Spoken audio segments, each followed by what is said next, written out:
Check.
What is up, people?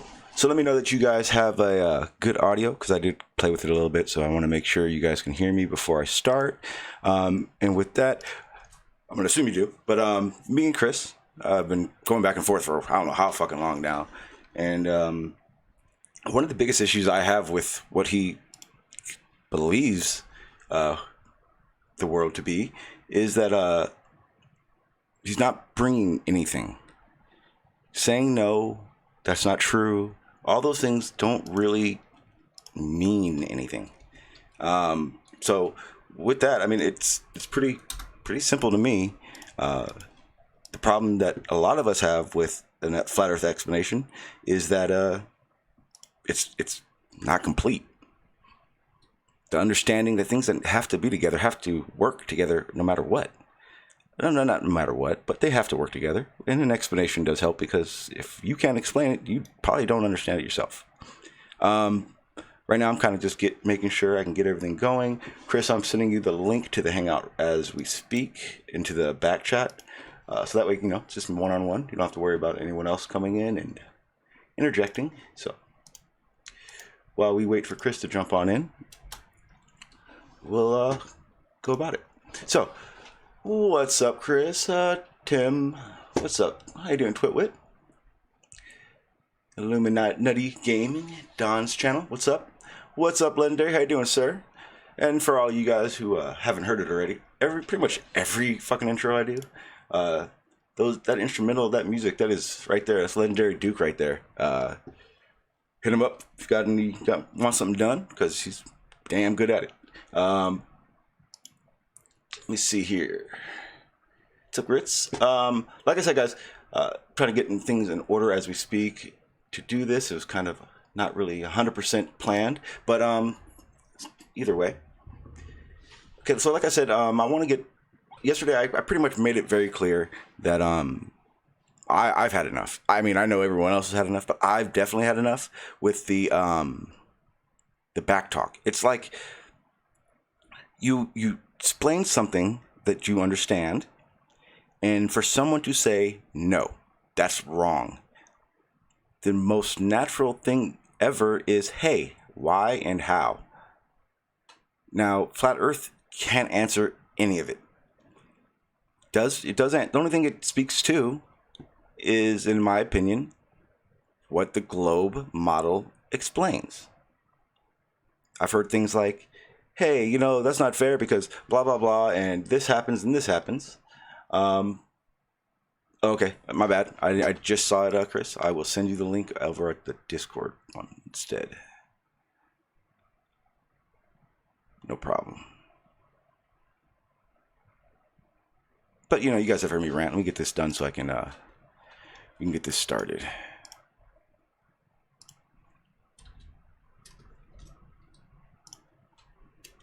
All right, Chris, it's out there. It's waiting. It's in the Discord right now. All right. All that is done. All right, we're good to go. One of the biggest things that I've seen as an issue with debates is the clarification of what's expected. One of the biggest things I noticed right away, especially with like Seek and Find, Mind of God, Chris, and a few others, is that they're not giving you answers. They're giving you statements of their own belief, which is it's fine. I mean, let's be real. I mean, that's what most of our knowledge is based on, right? But at the same time, there's got to become a point where reality steps in. I've made it very clear to Chris that if you're going to say something is wrong,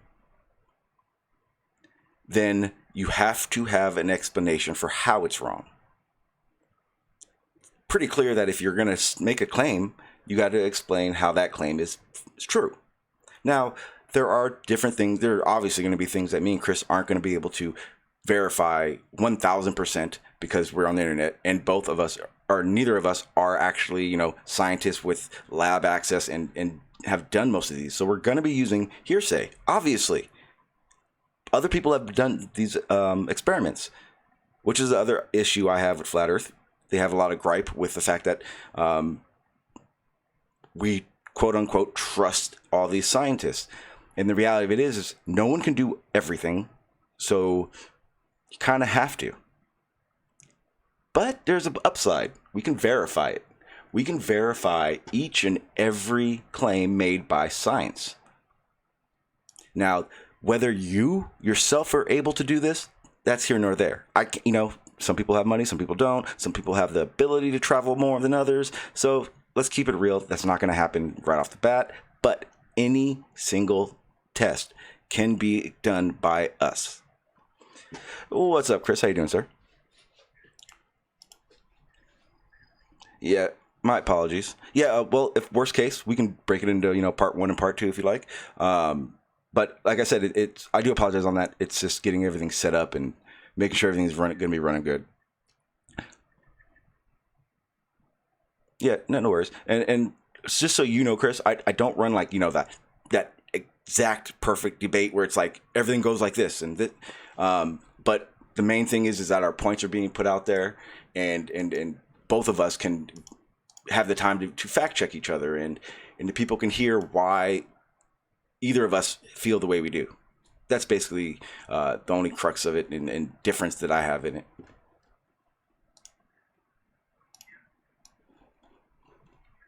Mm-hmm. Yeah.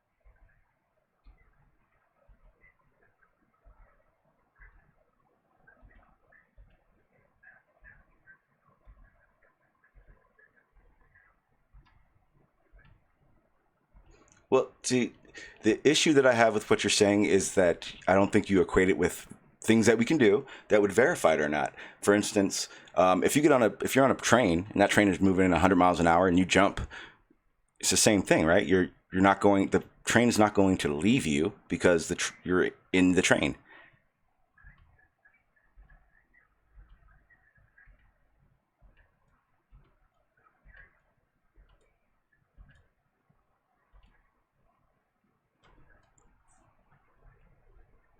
Okay.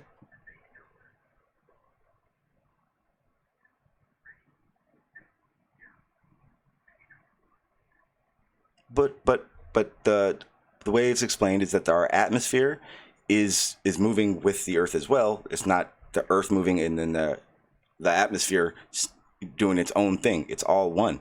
The train example is a good example in this fact that the air inside of a train is the air in our atmosphere, that it all rotates together. It's all one. It's just a system. That's how it works. I mean, the only other... Absolutely not. Okay. Mm-hmm.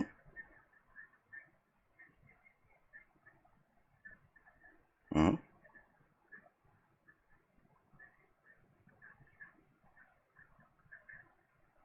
Okay. Now, before you jump, you're standing in a train. You jump, you land, you're in the train still, right? The atmosphere, nothing's changed. The difference between when you say it's not a closed system. It's not an enclosed system because that system, well, if it's a rainy day, is it going to be 100 degrees inside of a train? If it's raining outside the train, is it going to be 100 degrees inside the train? Yeah, it's fixed. Okay. Sorry about that. Let me just recap because I fucked up again. His issue is with Coriolis effect. He believes that it does not exist. Basically, Chris, so you can verify. I've only said basically that it's the same thing as being on a train. Everyone pretty much heard it. Chris didn't.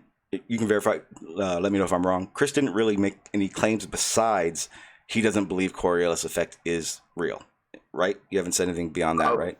From the Earth, yeah. Yes, yeah. I just want to make sure that because they couldn't hear you, that they know it. You know, you didn't make any real claims. You just gave your opinion on Coriolis, and we were starting on that.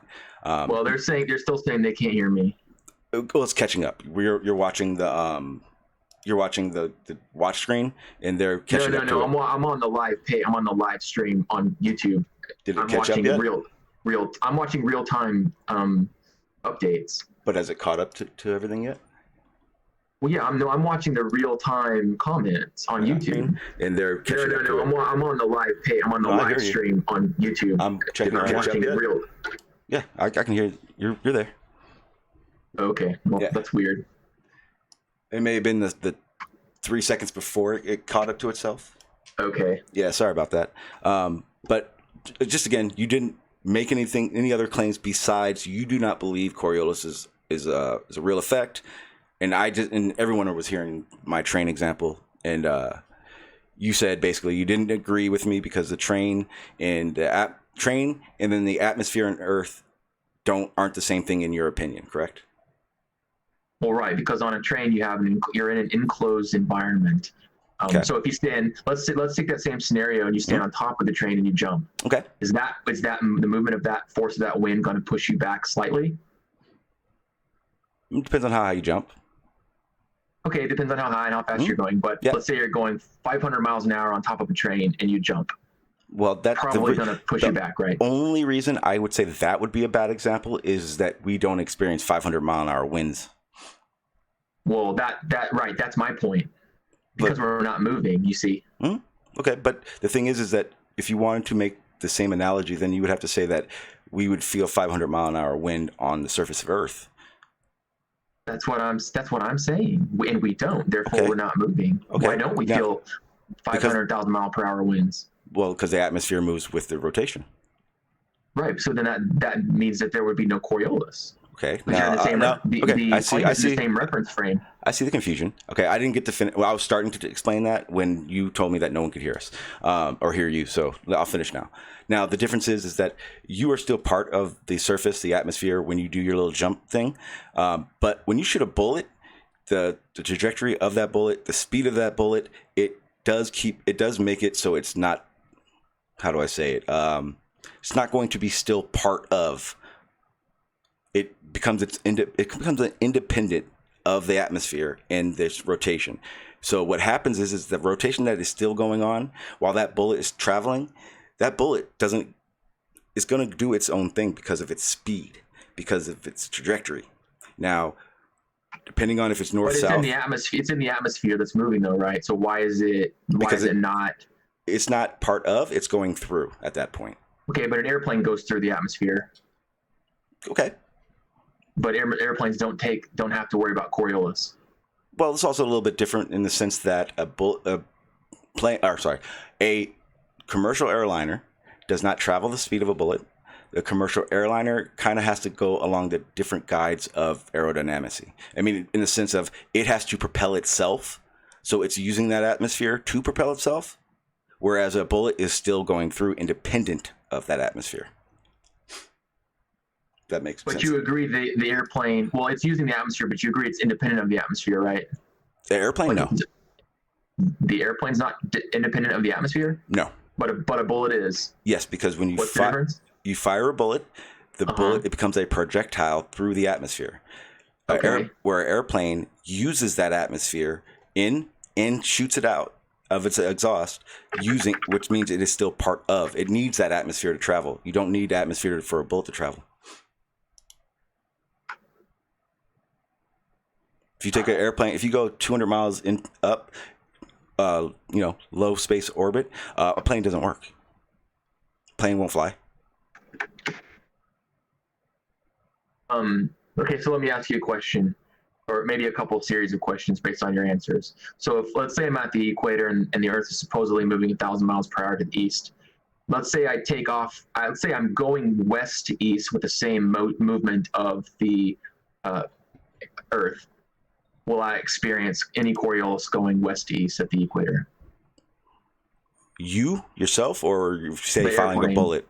The airplane. No. I've already established that an airplane isn't going to do that because it's still part of. So it's in that same system that is not. It's not going to spin it independent of. It needs that atmosphere. It's going to be part of the rotation as well. Now, if we're shooting a bullet, going west to east, it doesn't matter if I go east to west against the spin and against the moving atmosphere. Does it make a difference? Only in the sense of, if you're in a plane, only in the sense of maybe the time it takes to get from point A to point B in reverse.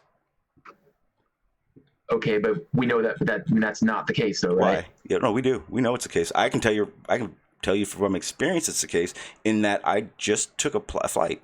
I just was on a plane. It takes 2 hours and 40 minutes to get from San Diego to San Antonio, and it takes 3 hours and 20 minutes to get from San Antonio back to San Diego. Now, the rotation of the Earth is not the only factor of that. Matter of fact, I would think it's probably a very minuscule factor compared to, but the way the jet stream runs, all those things matter. But yeah, rotation has a lot to do, or something to do with traveling from east to west or west to east.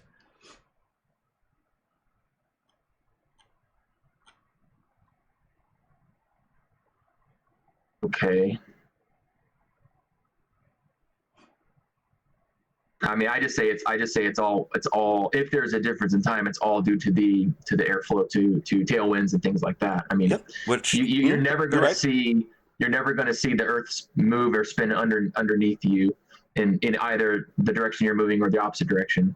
Well, if you were to go high enough, above the atmosphere, you would be able to. It'd take a while. You wouldn't. You're very tiny size. Aren't you You're above the atmosphere at say 40,000 feet? Oh no, right? You're in the atmosphere, 100%. Well, but you're in it, but it's much thinner. It does.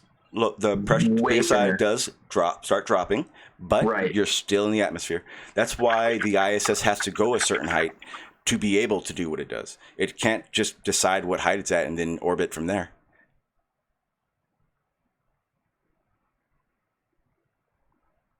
I was just Googling.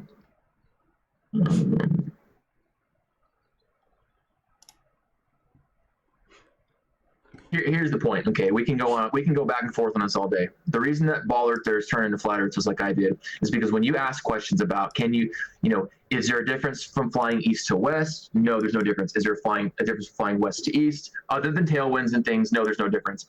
If I fly at the equator, if I'm at the equator and I fly due north, wait, stop, slow down, slow down, hang on, Chris, hang on, slow down 1 second, because what you just said, it confused me, and I want to be clear. Okay. You say that, who told you that the direction of your flight, east to west, there is no difference?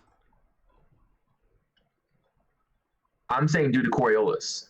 We can both agree that tailwinds and headwinds are going to affect the time shorter.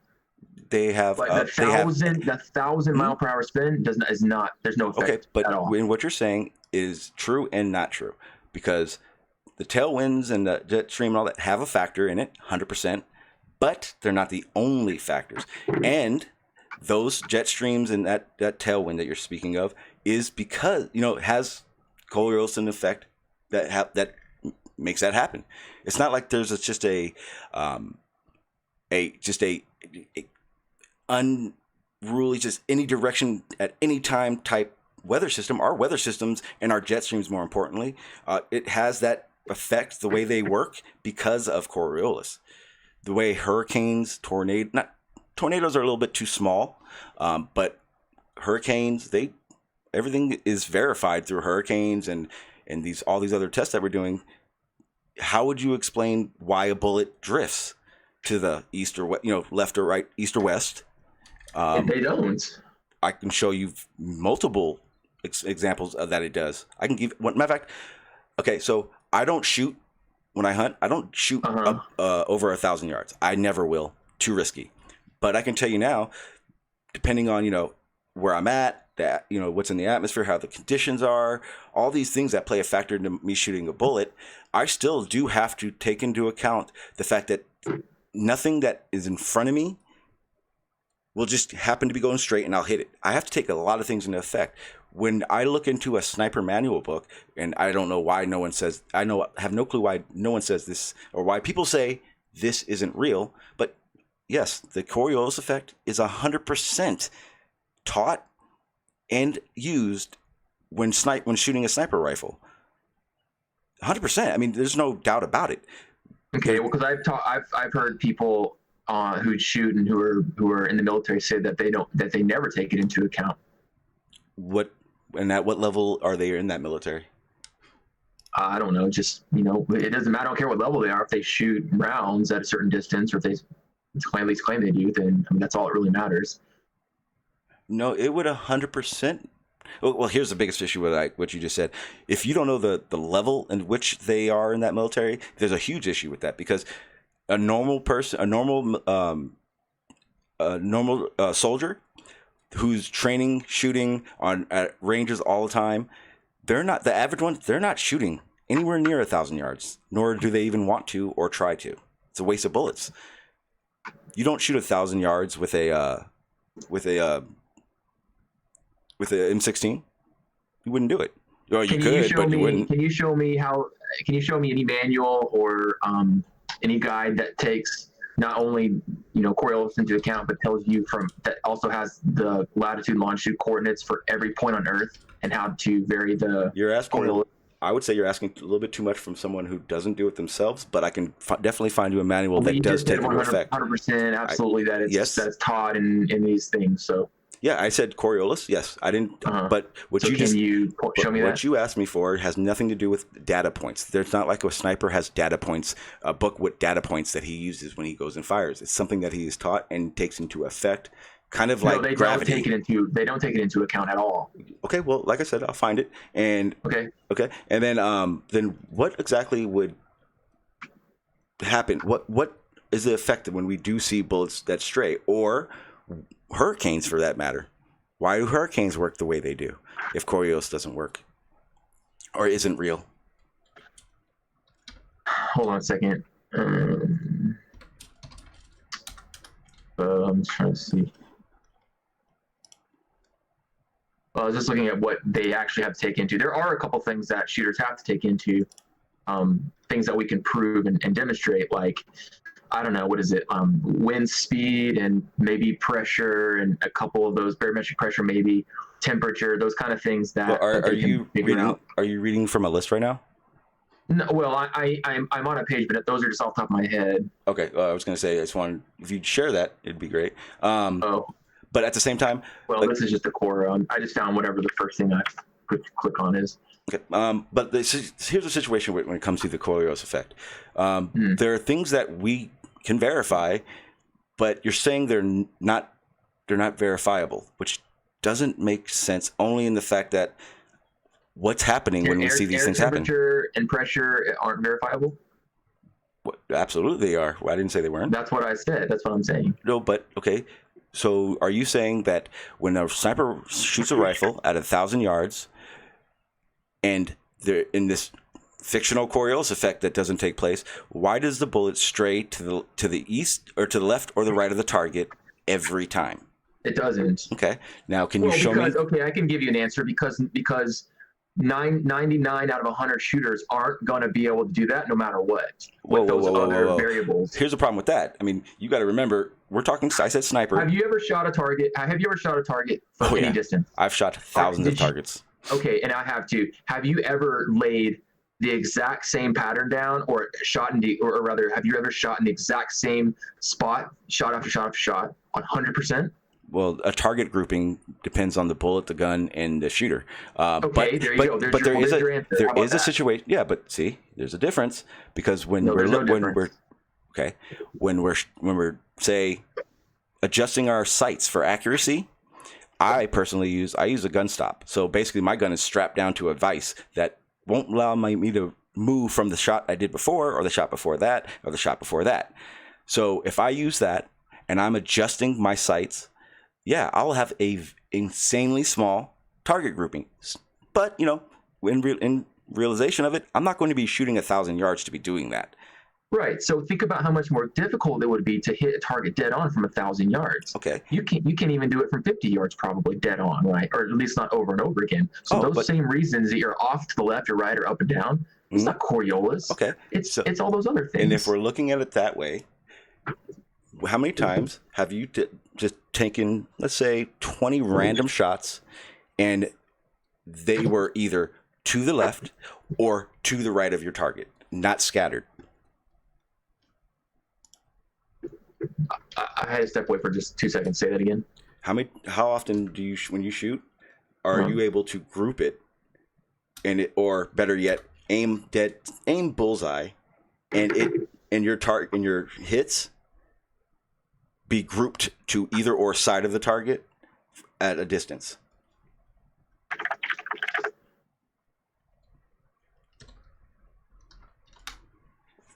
I mean, it's just what I said. You're never going to have the same. You're never going to have the same grouping as far as exact same shots. You're never going to shoot in the same place 3, 4, 5 times in a row. It's just not going to happen. Okay, so let me ask: is there a difference between grouping and verifying how off you are, verifying your accuracy, basically? I don't know what you mean. When you're shooting your rifle, and say you shoot only dead center, you're trying to hit the target all the time, right? When you do that, are you able to basically? How's the best way to explain it? I don't even know how to explain it better. But here you go. All right, actually, I just pulled it up, and I'll be able to explain it perfectly now. So when you're taking your shot and you are shooting, or you are aiming at your target, at your bullseye, and you shoot, if your bullet goes off to a side or anywhere besides where you shot, you then would want to verify your accuracy of your rifle. You would vise it down, like I was saying, and then you would then adjust your sights. Now, here's the issue. Once you've adjusted your sights and you aim bullseye, there's only a slight few factors that determine whether or not you'll hit that bullseye. How calm you are. Do you pull or push the trigger? Did you verify your accuracy correctly? Okay, but once you've done all those things, there's a difference between a grouping and a pattern. Does that make sense to you? Yeah. Okay. So when you have grouping, and and you know where your shots are. So for anyone who doesn't understand, if you take 10 shots without moving your gun, your rifle, or your sight, that's going to be your grouping. That's where your bullets are going to be at. That's where your sight's going to be within its accuracy range. And then once you start making your shots, you then can adjust from there. Now, when we're looking at things that are when we're looking at verification of the Coriolis effect, and our sniper rifle is shot at 1,000 yards away, there is a very distinct pattern that happens with the direction of which you're shooting from. Right? Does it make sense? Yes. Okay, that's what we find when we are checking for Coriolis, which has been proven. Now, I would have to ask, why is there grouping on the left of a target and grouping on the right of a target when we've done verifying the accuracy of our rifles and shoot at 1,000 yards? Because you're then taking into account those other things I mentioned: barometric pressure, temperature, and motion of the wind. Okay, but therefore, the temperature, the pressure, and the direction of the wind is all going to be extremely it's not going to be constant. It's not going to always be the same everywhere. Matter of fact, I could say for a fact that at 1,000 yards, the wind is going to be different probably 30 times in that distance. You can't say that Coriolis effect that we're explaining, the target grouping that you get from those shots, have to do with wind. Because if it was wind, which we all know there's never been a constant 30-mile-an-hour wind, it's going to be right. It changes because the wind changes. Yeah. So what's going to happen is even if it does, if all your shots are to the left of the target, it's going to be, it's going to be a larger grouping because the wind's going to be changing. You're going to be shooting those bullets differently, or you're going to be shooting the bullets into different miles an hour of the wind. But when we have a target grouping, when we shoot down a range at 1,000 yards, and matter of fact, if you take those into consideration or not, the Coriolis effect is still going to give you a certain angle, certain degree that's going to be different. So if I shoot at my target heading west, and I shoot 10 shots, then I turn myself around and shoot at 1,000 yards to the east, it's not so much going to be an exact this way and that way, but there is going to be a degrees that you can measure that those target groupings will be off from each other. And the only way for that to be done, which would be done, is done every single time you shoot in those different directions. It's going to be different if you do it into the wind. It's just the way it is. What's this? You share? What do you want me to share? Oh, it's just a guy standing up and holding a pistol, shooting a 1,000-yard target. Won't work. I'll explain why. The reason wouldn't work. Do you know what prone position is? No. Prone position is when you're laying down and have the butt of the rifle into your shoulder, in your cheek. Okay. That is probably the only possible way to shoot at 1,000 yards accurately. There's no way. Well, this guy did it. So. Oh no. Okay. Well, I'm watching it still. And I'm trying to get to the part where he'll show you. But his shots, he's not shooting multiple shots to show a grouping. He's shooting a balloon. Right, but the point is he's got a gun. Mm-hmm. He's aiming it. He lifts it up for 3 seconds, aims it, and shoots. He's not taking into account Coriolis or anything. He just sees the target and shoots it. Okay. He's an expert. He knows how to shoot. Right. Okay. That doesn't disprove Coriolis at all. Well, no, because he's not doing anything to factor that in. What did he say? Okay. He didn't say anything about how he made that shot, what he took into effect. All he did was show you that he can quick snipe a balloon with a 50 cal. Right. Okay. Which if the Earth is moving and there's a Coriolis effect, then that shot should move either left, right, or up or down. Not if he adjusts for it. The same way you adjust for it. Okay, how do you know? Because when you're holding a pistol in your hand, you can't. You're just aiming at something. Wait. So you're telling me that an expert marksman shooter? There's no dials or knobs or anything on a handgun. Wait, Chris, you're telling me that because he was fast at it, he doesn't adjust for nothing? Do you think he aimed at that bullet? At the target? Yeah. Yeah, he just aimed at the target. That's right. Right at the target. He didn't aim a little to the side, a little to the up or down? Well, yeah, of course, maybe a little up or whatever, depending on the distance. Okay, so why do you think... Did he say that? I'll show everyone what we're talking about. Did he say that at all? Because I didn't hear him say that. Well, the point is if he's not putting in these calculations and he's in these, No. on all these You sniper rifles, you have these knobs you did not hear him do it, so you can't say that he didn't. You didn't hear him say that, not once. That's what he did. It's called a marksman shot. He's a professional. He does trick shots. He had to done something to aim at it. You're saying he just picked that up, aimed straight at the gun, and that was it. Well, he did. Okay, he did. No. But he has done it so many times that he is an expert at it. He does not need to take the time to adjust for all the things you believe. No, the wait. The spin could be different depending on latitude and longitude, supposedly. Chris, this guy is a professional. He does trick shots. That's what he's done. Almost his whole life, I bet. Now, I'm going to ask again. I'm going to ask one more time. Okay, so in those skills, you're telling me that he picked up that 50 cal, and all he did was pick it up, find the balloon, and shoot. Yes. Okay, you don't think he added gravity? I know you don't think gravity's real, but all these factors. He doesn't have time to do that. Then how did he make that shot with the wind, the atmospheric pressure, and the temperature that you say need to be taken into account? How do you do all that? He just shot it. Okay, you're not answering it then. When you shoot again, okay, Chris, this is exactly what I wanted to clarify when we were talking about that. Ready? Here's the thing. Hang on, Chris. Here's what I wanted to make sure happened, and what I wanted to make sure was clarified in this discussion before we started. You're making a claim.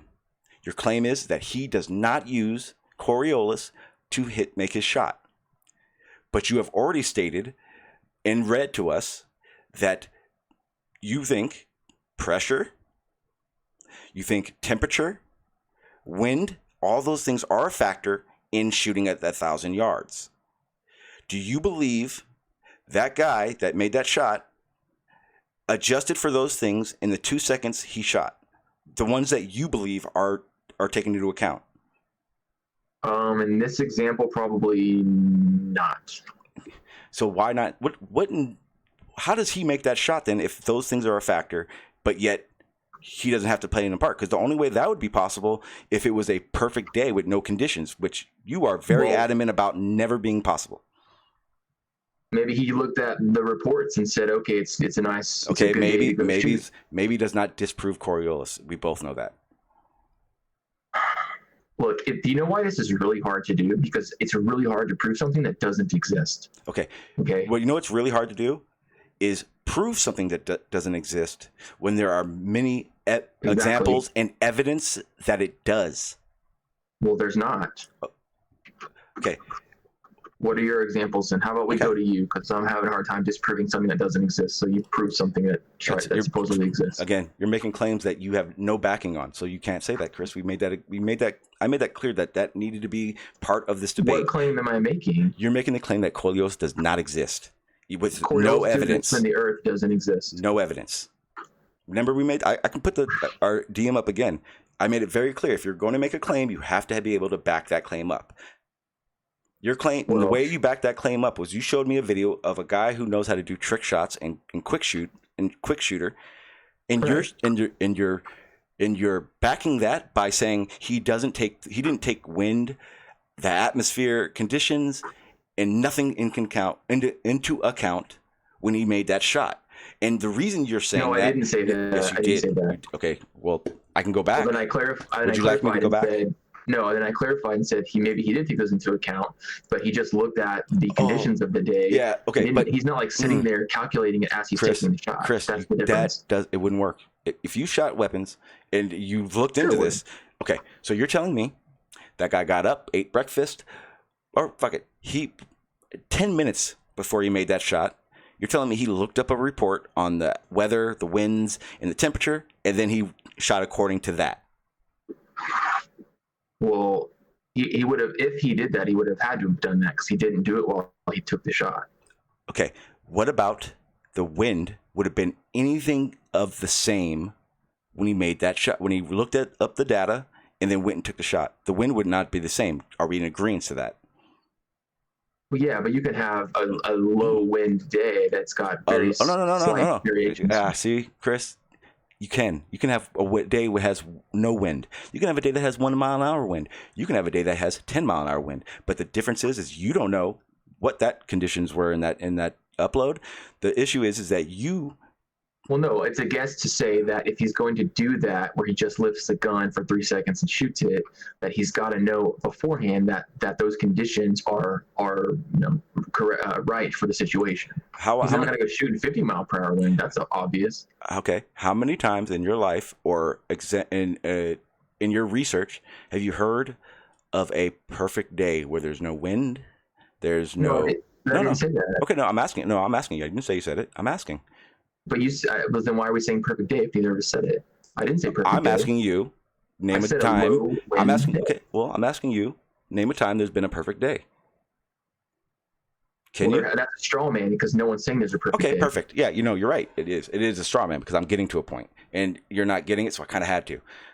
Again, the reason no one says there's a perfect day where there's no wind, no issues that you would have to factor in when shooting, because there always is. And then everything is always changing.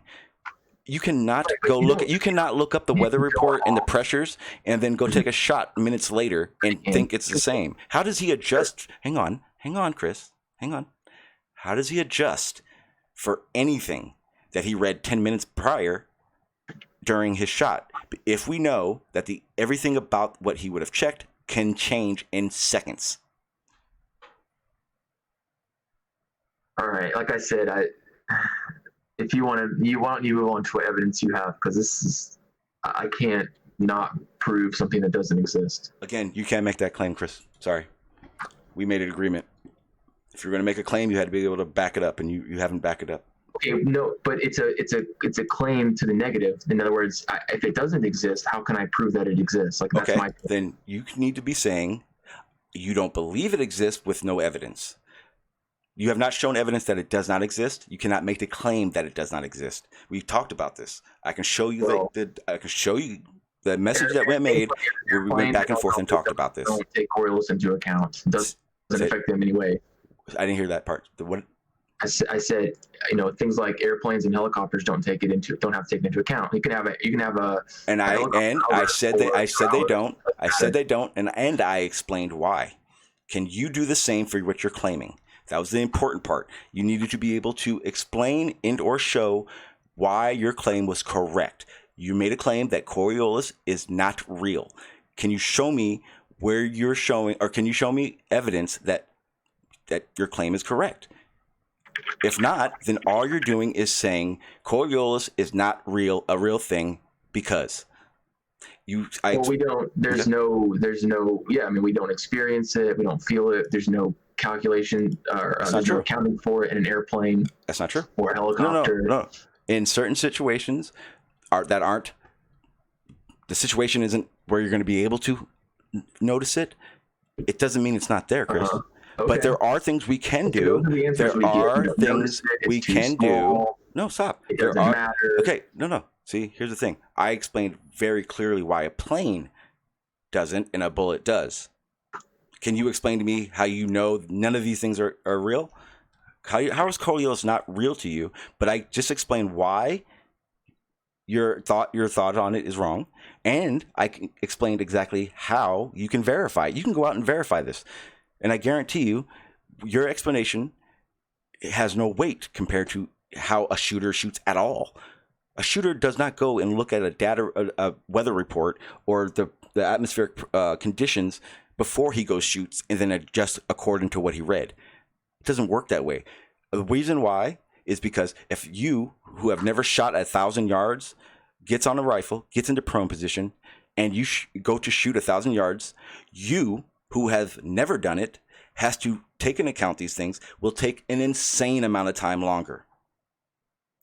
But someone who's done it that guy's old, so he's probably been doing that shit. I'll even say it's just 30 years. I'll probably say more, though. But for now, 30 years.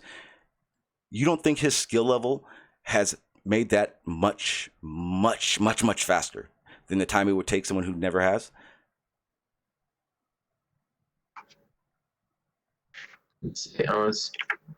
Have something. When you play a sport, when you do anything, basically, any type of activity where skills are involved, you do understand the more you do it, the faster and easier it gets. So that, to explain exactly why that guy is able to do what he does, is because he's an expert. That's what he does. He's done it so many times that he doesn't have to stop, take into account all those things all at once. He does it in his head. He does it quickly. The same way when a little kid plays video games, they do that weird thing where they're bouncing around. Sean, you're rambling. Sean, you're just rambling. Sorry. All right. Thank you, Chris. But I said 10 minutes ago we can move off of it, and you can present whatever evidence you want. So you're right. You did say that, but at the end of when you said that, you said Coriolis isn't even real. So how can I disprove? You cannot make. You can't make. So you're making the positive claim. So you prove it to me then. How about that? Okay. You made the claim. You said Coriolis is not a real thing. That's what started the Coriolis. You brought that up, not me. Coriolis, so therefore, hang on. The Earth's rotation is hang on. It is, and I've given you examples. I've given you examples of what uses it and why something doesn't use it. And again, you've done something that we agreed you weren't going to do.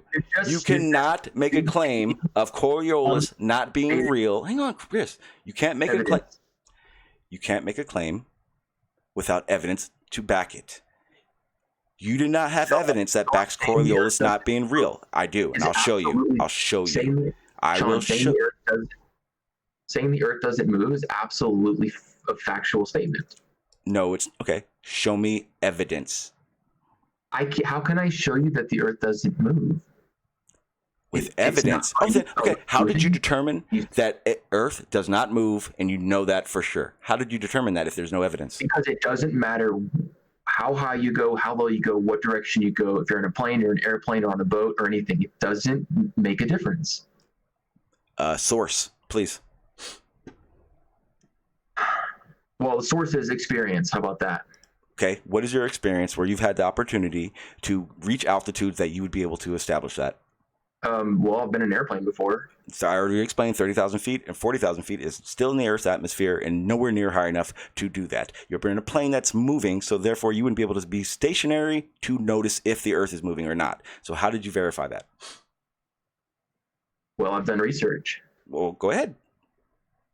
Okay, so this guy, I just posted a link. This is Ask a Flight Instructor. This guy says, I just read the following statement. Pilots need to correct their flight path based on the Earth rotating under the airplane, which is a Coriolis effect. Take, for example, a flight from San Francisco to New York. If the Earth did not rotate, there would be no Coriolis effect, and thus the pilot could not fly in a straight path to the east. However, due to Coriolis effect, the pilot has to constantly correct for the Earth's movement beneath the plane. Without this correction, the plane would land somewhere in the southern portion of the United States. That is absolutely false. That doesn't happen there. Okay, hang on. Okay, start over, because what you just did, it kind of caught me off guard, and I'm trying to read it with you. You just stated what the pilot said, and at the very end of it, where does it say not true?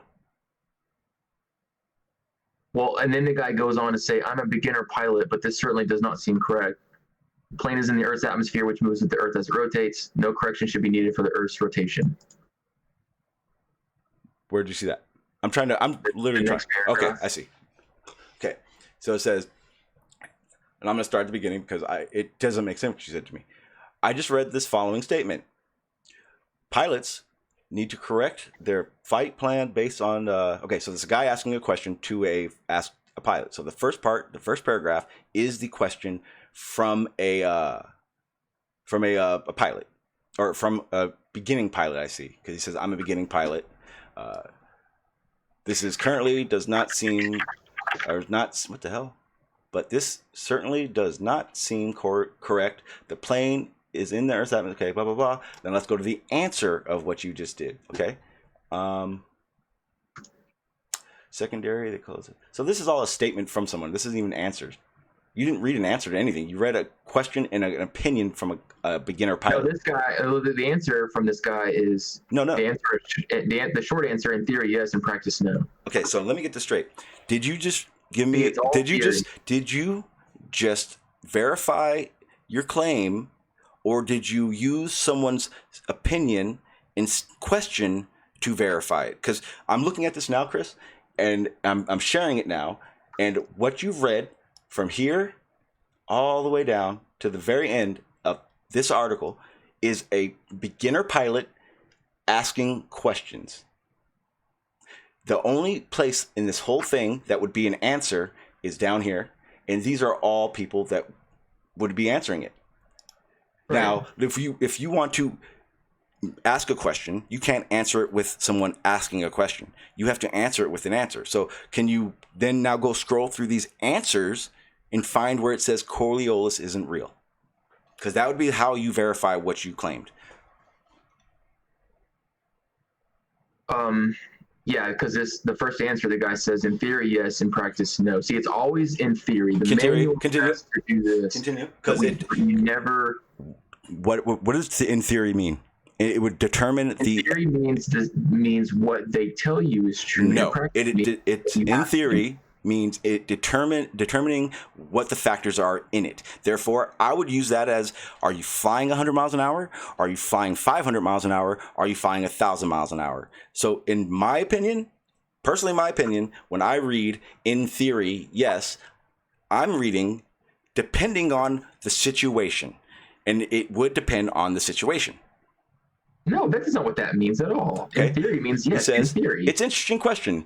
The short answer, in theory, yes. In practice, no. The Coriolis effect is a result of the conservation of angular momentum as you are moving along the Earth's surface. Your angular momentum, in the absence of the outside torques, must be conserved. So as you move closer to the axis of the rotation, you tend to be deflected off your path. We see on a weather maps the effect of this of deflection. Cyclones and anticyclones rotate according to the rules of Coriolis. The effects are very slight over a short distance and even slighter at low speeds. So even though the correction is necessary in principle, it tends to get lost in all the other corrections we make as pilots. I didn't even read that and I was right. Chris, you cannot make a claim without evidence behind what you're saying. He said he just said he doesn't make correction for it. I will read this again, Chris.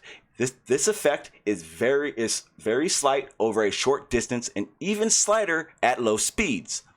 So even though the correction is necessary in principle, it tends to get lost in all the other corrections we make as pilots. That does not say he does not use it. That does not say it does not exist. So your source is against what you're saying. Your source your source is evidence that I am correct. You understand that? Do you want to find something else? Please do not make the claim. Coriolis is not. Hey. Go ahead. Let me see. Etc. Coriolis doesn't even rank a mention as something to be corrected for, even on long-range flights. Source. Same paragraph. You just didn't finish the paragraph. Okay. I'll finish it. In other words, so where was I? In other words, the effect is so small that it gets lost in the background noise of everything else going on. The most important influence of Coriolis on the winds are on pilots. In the effect, it has no wind direction. By the time you account for the winds, changing crew, etc., Coriolis does not even rank as a mention, as a something to be corrected for, even on long-range flights. He did not say it is not real or is not used. He said it is a very small, minor adjustment. He said it was a minor, Chris, he said it was a minor adjustment compared to all the other things going on in a flight. He did not say it is not real, it is not used. That is not what that paragraph says. He says it's something that it says something it doesn't have to be corrected for. That means that I will say it again. I will say this last time. And the effect is so small that it gets lost in the pilots or on the pilots in the effect. Or I'm sorry, I kind of skipped. In other words, the effect is so small that it gets lost in the background noise of everything else going on. The most important influence of Coriolis on the pilots is the effect it has on the wind direction. By the time you account for winds, changing crew, etc., Coriolis does not even rank as a mention as something to be corrected for, even in long-range flights. He is saying that with all the adjustments and calculations that they're adjusting to, Coriolis is a minute thing needed to be adjusted for, especially if the winds are affected by it. Then you are, in a sense, correcting for it with that. That is exactly what he said. He did not say anything at all debunking the whole Coriolis effect. Well, he says he doesn't take it into account. Why would you not have to take something that's Why? Why does he not take it into account? He makes it very clear. I've read it 4 times. I don't know why. The effect is so small that it gets lost in the background noise of everything else going on. The most important influence of Coriolis on a pilot is the effect it has on the wind directions. That doesn't make any sense. Again, it makes perfect sense because it makes sense. What doesn't make sense? If it's real, you take it into effect. Not if on the spectrum or the list of everything being accounted for, it is the smallest one you have to care for. Do you not understand that? The same way if you shoot 20 feet, you don't have to take winds and all this stuff. You all talk about, isn't it funny that all these forces you all talk about being real are never strong enough to have any effect? You know, gravity keeps everything down, but it's not powerful enough to hold down butterflies. I will make this. I will repeat. Real, but it's not strong enough. I will repeat the sentence. I mean, I will repeat the sentence one last time. The most important influence of Coriolis on the pilots in the effect it has on wind directions. So you're telling me that this force that we're talking about, this effect, the Coriolis that we're talking about, is so that we claim it's so weak that we can't ever do anything to show it, but we just know it's there. Yet it has everything to do with the winds, the jet stream, hurricanes, cyclones. It doesn't. Okay. Source. What's the evidence? Source. That's so easy to say. Source. You're right, and I'm pulling it up right now. You need to pull your source for an evidence for that. Everything that they claim is based on Coriolis. You don't need Chris, Coriolis. we're not doing this. Chris, you cannot make a claim without being able to back it. We made that very clear when we started. Please do not do it. Well, I'm not going to find it. I'm not going to be able to find it. Then you cannot say Coriolis is not real. You have made this very clear. You do not have evidence, and you are not able to show sources that provide you are right. You don't have any. Okay, there's a reason for that, Sean. Okay, go ahead. I'd love to hear. There's not going to be any mainstream source that says Coriolis of the Earth rotation isn't real. They have to say that it's real. Then where are you getting that information? I'm just living and experiencing this world. So you're saying that you have no You're saying you have no expertise in the field to determine that. You have no evidence to determine that. You believe it because you decided to. I don't believe it. You believe that we're moving. No, I have shown evidence for this. Okay, this is why. No, I didn't ask again. This is exactly why I made it very clear how this would need to go if we were going to do it. Evidence, no fault, no empty claims, none. Now I can show you, I can explain it to you, and I can tell you now I can do it all. Nothing I said. Okay, what's your evidence? What's your evidence again? 1,000-yard target shots. Groupings. All I got to do is have a clear image, right, Chris? That's what was the agreement. I'll pull it up right now. What? You said in any uploads or footage that we show or pictures, the main thing was that they had to be clear, didn't you? Did you say that? No, I didn't say. Okay. No, I didn't. Chris, do you want me to share our DMs so we can be clear? Perfect. Yeah, share it.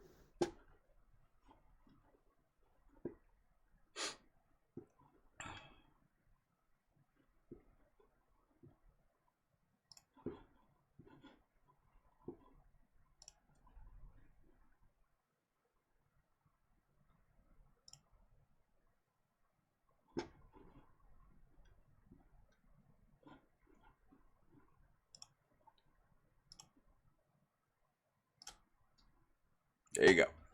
So I made it very clear in this conversation, and I will start it all. So, in mine, I said this is where I laid out that there needs to be guidelines to this, right?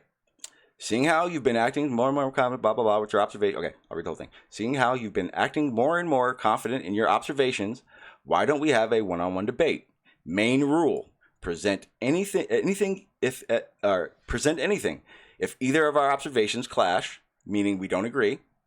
Evidence must be presented and explained. Failed observations between the two or either of our ideas are thrown out. So if we make a claim and either of us have observation, either of us have our correct or evidence for it, then those arguments are thrown out. Anything, or actually, too many videos or pics that are either one of us thinks is not good to globe or not good to flat Earth. I've been seeing up to 15 globers. Okay, so that was part of the other one. Then you said, fine. Sorry, but the last message, you didn't incoherent. Can you restate in a bit shorter? I've got one-on-one part. That's it. Or he says, I will say we only use full video clips, not skills or stills or GIFs. What do you say? So video clips. And I said, okay. And it said, let me see. Correct tomorrow. And that was the rest of the sentence. Yep. Okay. So what part of what we talked about, what need to be done, are you doing? Again, Chris, you're not showing evidence for your claim. You're not showing any, like you showed a video that a guy quick shot a balloon at 1,000 yards. That doesn't disprove Coriolis. You show me an article where a beginner pilot is asking other pilots with experience a question, and in the answer section of that, the guy clearly states Coriolis is something. Now, the amount of which he accounts that to his flights, whether it's very little, none, because of, it's there, it's real. It doesn't need to be the number one factor when he's adjusting to anything to be real.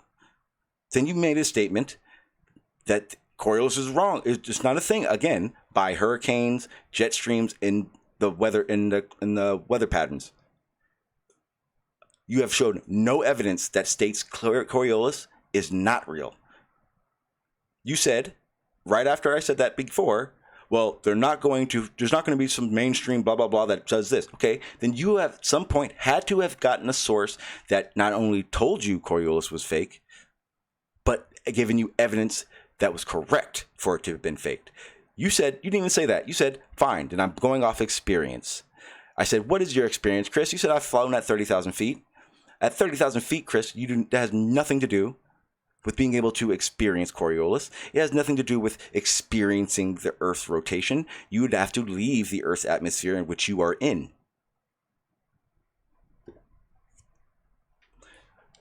So Chris had to take off. He had, he did say he had a limited amount of time, so I'm not gonna bash him for that. But again, dude, sorry, that's not a win.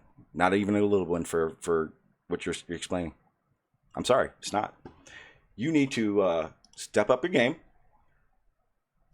because from now on, that's how all debates need to be. There's no way in hell I'm going to sit here and listen to someone tell me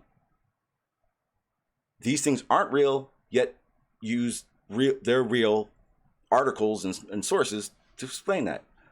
Doesn't make sense to me. Doesn't make sense at all. Now, again, yeah, I know I just kind of got back to the chat. Sorry about that, guys. I see a lot of what you're saying. Yeah, you know what? I'm not an expert at this, but I proved with evidence enough why my claim is Coriolis is a thing, why it's a thing. I don't need to be an expert to have this debate, but I do need to have legit sources, legit evidence, and a legit reason for making that claim. Chris, you had none. Zero. And to make it worse for yourself, you ended it with, fine, my experiences are your verification for it. Doesn't work, buddy. Pete, I just put the link in the chat. yeah, it's open panel now, guys. Anyone can jump on, discuss the I guess the mini debate we just had. Again, hands down, Coriolis is still in effect. Period.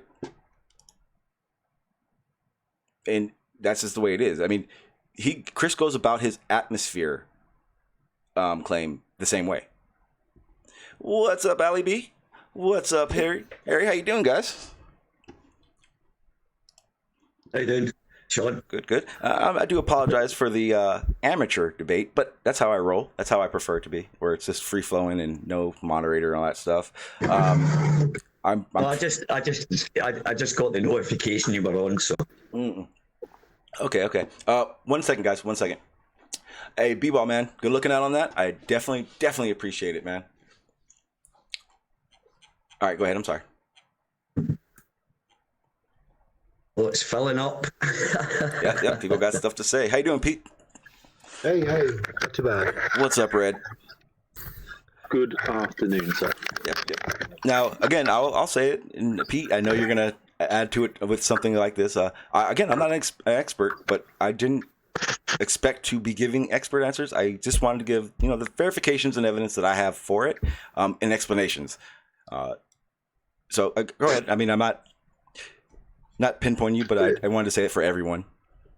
Yeah, well, a few basic facts. Like, I mean, we know high altitude balloon footage is. They take a couple of hours to go up, a couple of hours or not so long to come down. But we know they land in reasonable proximity to their starting position, which again, according to a spinning ball Earth, should certainly not be happening. A bullet fired directly upwards will land close enough to your feet if you have a good enough aim and you have a perpendicular trajectory. So all these things preclude any sort of movement of the Earth, and that's where Coriolis comes in. Is only when the Earth is assumed to move. That's only when the ball enters the equation. When you assume that the Earth is moving, then you have to explain everything else in these terms. And if those terms are wrong, well, you're kind of fucked, right?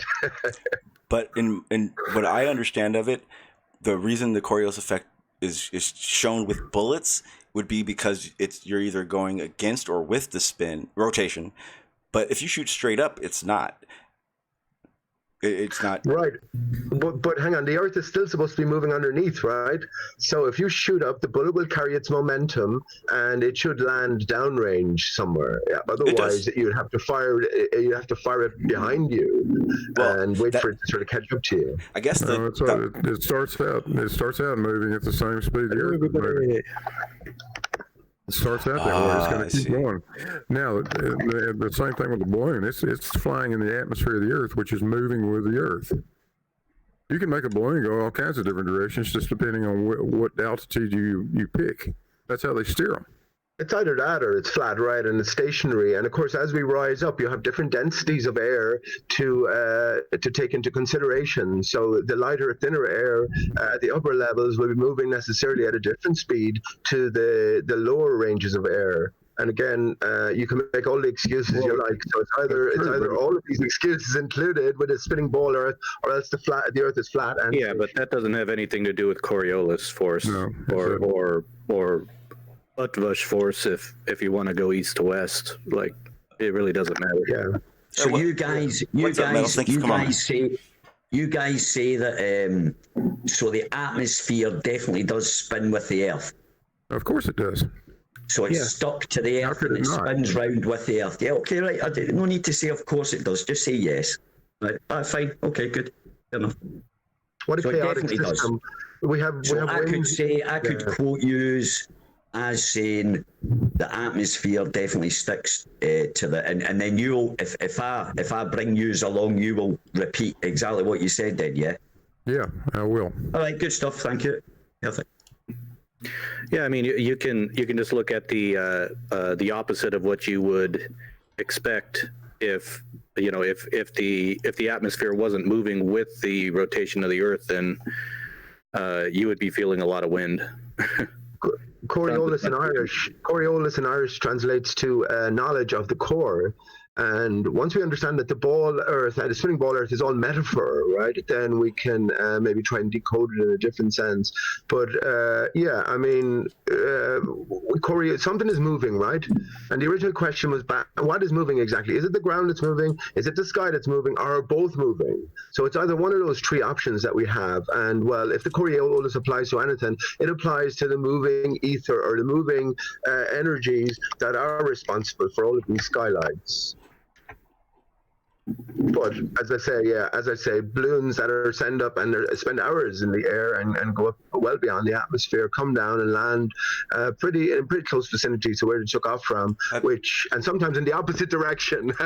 So again, this kind of counter. Have you seen let me see it. Have you seen Rob Skiba's balloon? I remember it, yeah. I'm not sure if you remember, and what you're saying isn't exactly correct, because even back when Dredz was talking about his balloon launch, I looked into what it would take to do it here, and each time you do it, you would have to verify with FAA to that skies are clear and that your object is in the sky, basically. But the main thing is that you have to know where it's going to land, and there's always a chase car for those things. Even hot air balloons, there's always a chase car. Now, hot air balloons don't really count because that's a little different. They can actually control where they go, so leave the hot air balloons out. Yeah, the chase car is following the signal, right? And there's no fixed direction. They're not always going to travel in a westerly direction from where they take off based on the Earth's spin. As I said, some balloons have been found in all directions, but some balloons have been found in the opposite direction, an easterly direction. So, is that? Do you know? I know you. I mean, you're kind of being put on the spot, so I can't expect you to have a source right off the bat. But was it a very high altitude one or?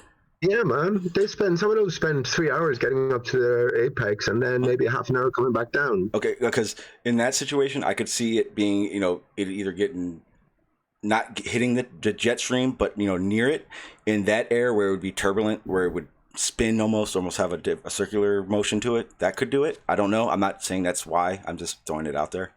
Well, we agree, Sean, that something is moving, and as I've come to find out, all of the skylights, easiest way of addressing them, appear to move in unison, and for me, they all have a singular source. So there's something going on, and as I say, if the Coriolis applies to anything, it's to these energies. The Earth beneath us is stationary, like we always have experienced it. And let me just say as well, I mean, this is what I've reduced it down to myself, and I think other people should sort of bear it in mind as well when you're thinking about these things.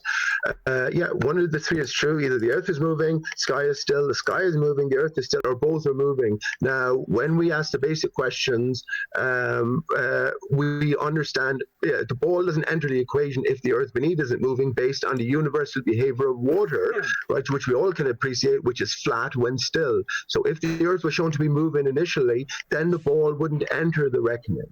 And there's plenty of experiments that show that the Earth isn't moving. So therefore, anything to do with a spinning, careering ball is all fantasy. And more to the point, it's metaphor. Now, it's loaded with clues for us to piece together. I agree. There are definitely out there. No, there are definitely experiments out there that do are set forth to see if there's any rotation to the Earth. Correct. But how many of those show that we don't? Yeah, There's absolutely none that show that we do. Well, really? Yeah, absolutely none. Gyro compasses don't work. You can't see two. Listen, come on, man. You can't see two rotating skies from the equator over a northern pole and a southern pole rotating in the opposite direction. You can't see that. But this is the sky, as I said. You have to make the distinction between the sky and the Earth. So again, this is why I said one is moving and one isn't, because there's a separation there. So whatever's going on in the sky. Why don't you go ahead and tell us how a gyro compass wouldn't you have to explain? Wouldn't you have to define where the sky starts and ends then? Because we're not saying the sky, our atmosphere is moving independent of. Because when we look in the sky, are you talking outer space? Are you talking our atmosphere? Or are you talking surface? I mean, it would only need to be clarified, I guess you would say. Well, for me, myself, Sean, we live in a bubble, right? But above that, we live in a collapsed bubble. Outside is water, and when the sky, there's a fixed distance to what I call the barrier or the sky, whatever you want to call it, and it's a very close distance indeed.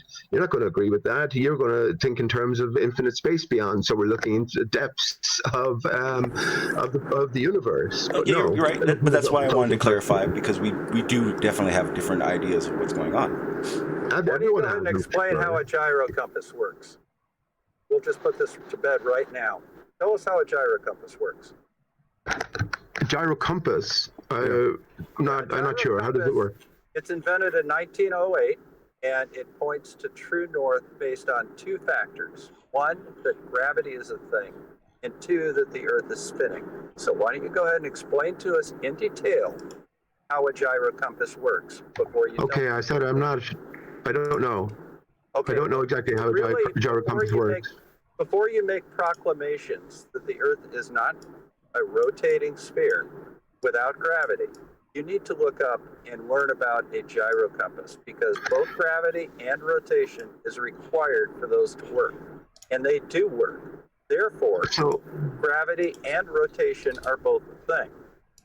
But what are you talking about gravity? So how does it incorporate gravity? And what gravity are you talking about? What do you mean exactly by gravity? I'm talking about the downward acceleration of 9.81 meters per second squared that is universally present throughout the Earth. That gravity is used to restrict a gyroscope in one plane. And as a result of that gyroscope being on a rotating disk, it will align its axis with the axis of the Earth, pointing to true north. This is not open to debate. This is the way it works. I don't see how does gravity come into it? Okay. Would you like me to repeat exactly what I just said? Gravity is used to restrict the gyroscope in one of the axes, one axis. And as a result of that, that will put a gyroscopic force forcing the axis of the gyroscopic rotation to align with the rotation of the Earth. It will precess. Okay, I'm with you now. How does this prove that the Earth beneath is moving? In order for that to happen, the Earth must be rotating and gravity must exist. And since it does work, both do. Have you built a gyro compass, bud? Have you used one?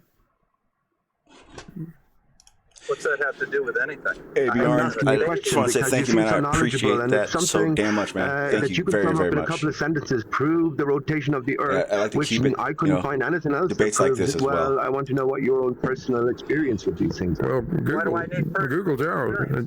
Just Google gyro compass, and the first thing you'll see is Sperry. Yeah, wait a minute, Harry. Stop sticking. Let Bob answer. Come on, Bob. No. Answer Pete. All right. Yeah, I'm gonna answer that Your question expertise. with another question.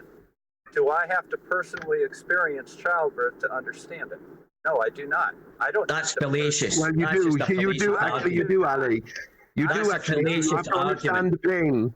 So if someone said, you understand the pain of childbirth, and you said, yeah, well, I've seen it, and, my wife has been there giving birth, so I do understand it. Some will say, or certainly a woman has had a difficult pregnancy. But it's fallacious. Right off. But you'd be able to describe it, Pete. You'd be able to describe it, wouldn't you? Intimately. You could see what was helping exactly, but he can't do that with a gyro compass, so that was a fallacious argument. That was a fallacious argument. So hang on. So Bob, where is the scientific paper, peer-reviewed, right, that shows categorically that a gyro compass proves that the Earth beneath us rotates? You're more than welcome to look at the specs of the gyro compass and the mathematics behind it. No, I want the scientific paper, bud, that proves in such a controversial environment. Pete, don't bother. Pete, don't bother. That paper will mention gravity. Don't bother with it, because they use that for an attitude indicator as well. They mention gravity. Don't bother with these papers. They mention gravity all the time. No, I know, and I don't, Ali. Let me ask Bob. Hang on. I'd be happy to answer, but Ali keeps talking over me, so let Ali explain it to you. Well, let me ask this one question to Ali. Ali, how would you get verification for anything if it were that whatever source states, for instance, gravity. I mean, where would there be a source that would state differently, or have this topic in conversation with that doesn't use gravity? I mean, yeah, but right. See, the thing is with the pendulous veins, all it says is that gravity holds. It doesn't explain. All it says is gravity holds it down. Now that's a scientific paper. I could do that as well. Say, oh, by the way, the weight of the pendulous veins keeps it vertical to the ground.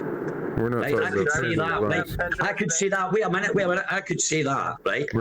And there'd be no proof either way, because there's no proof for gravity. Although you guys think it is, there's no proof for gravity. So I could make anything up and say that's because of that. You can't prove it is.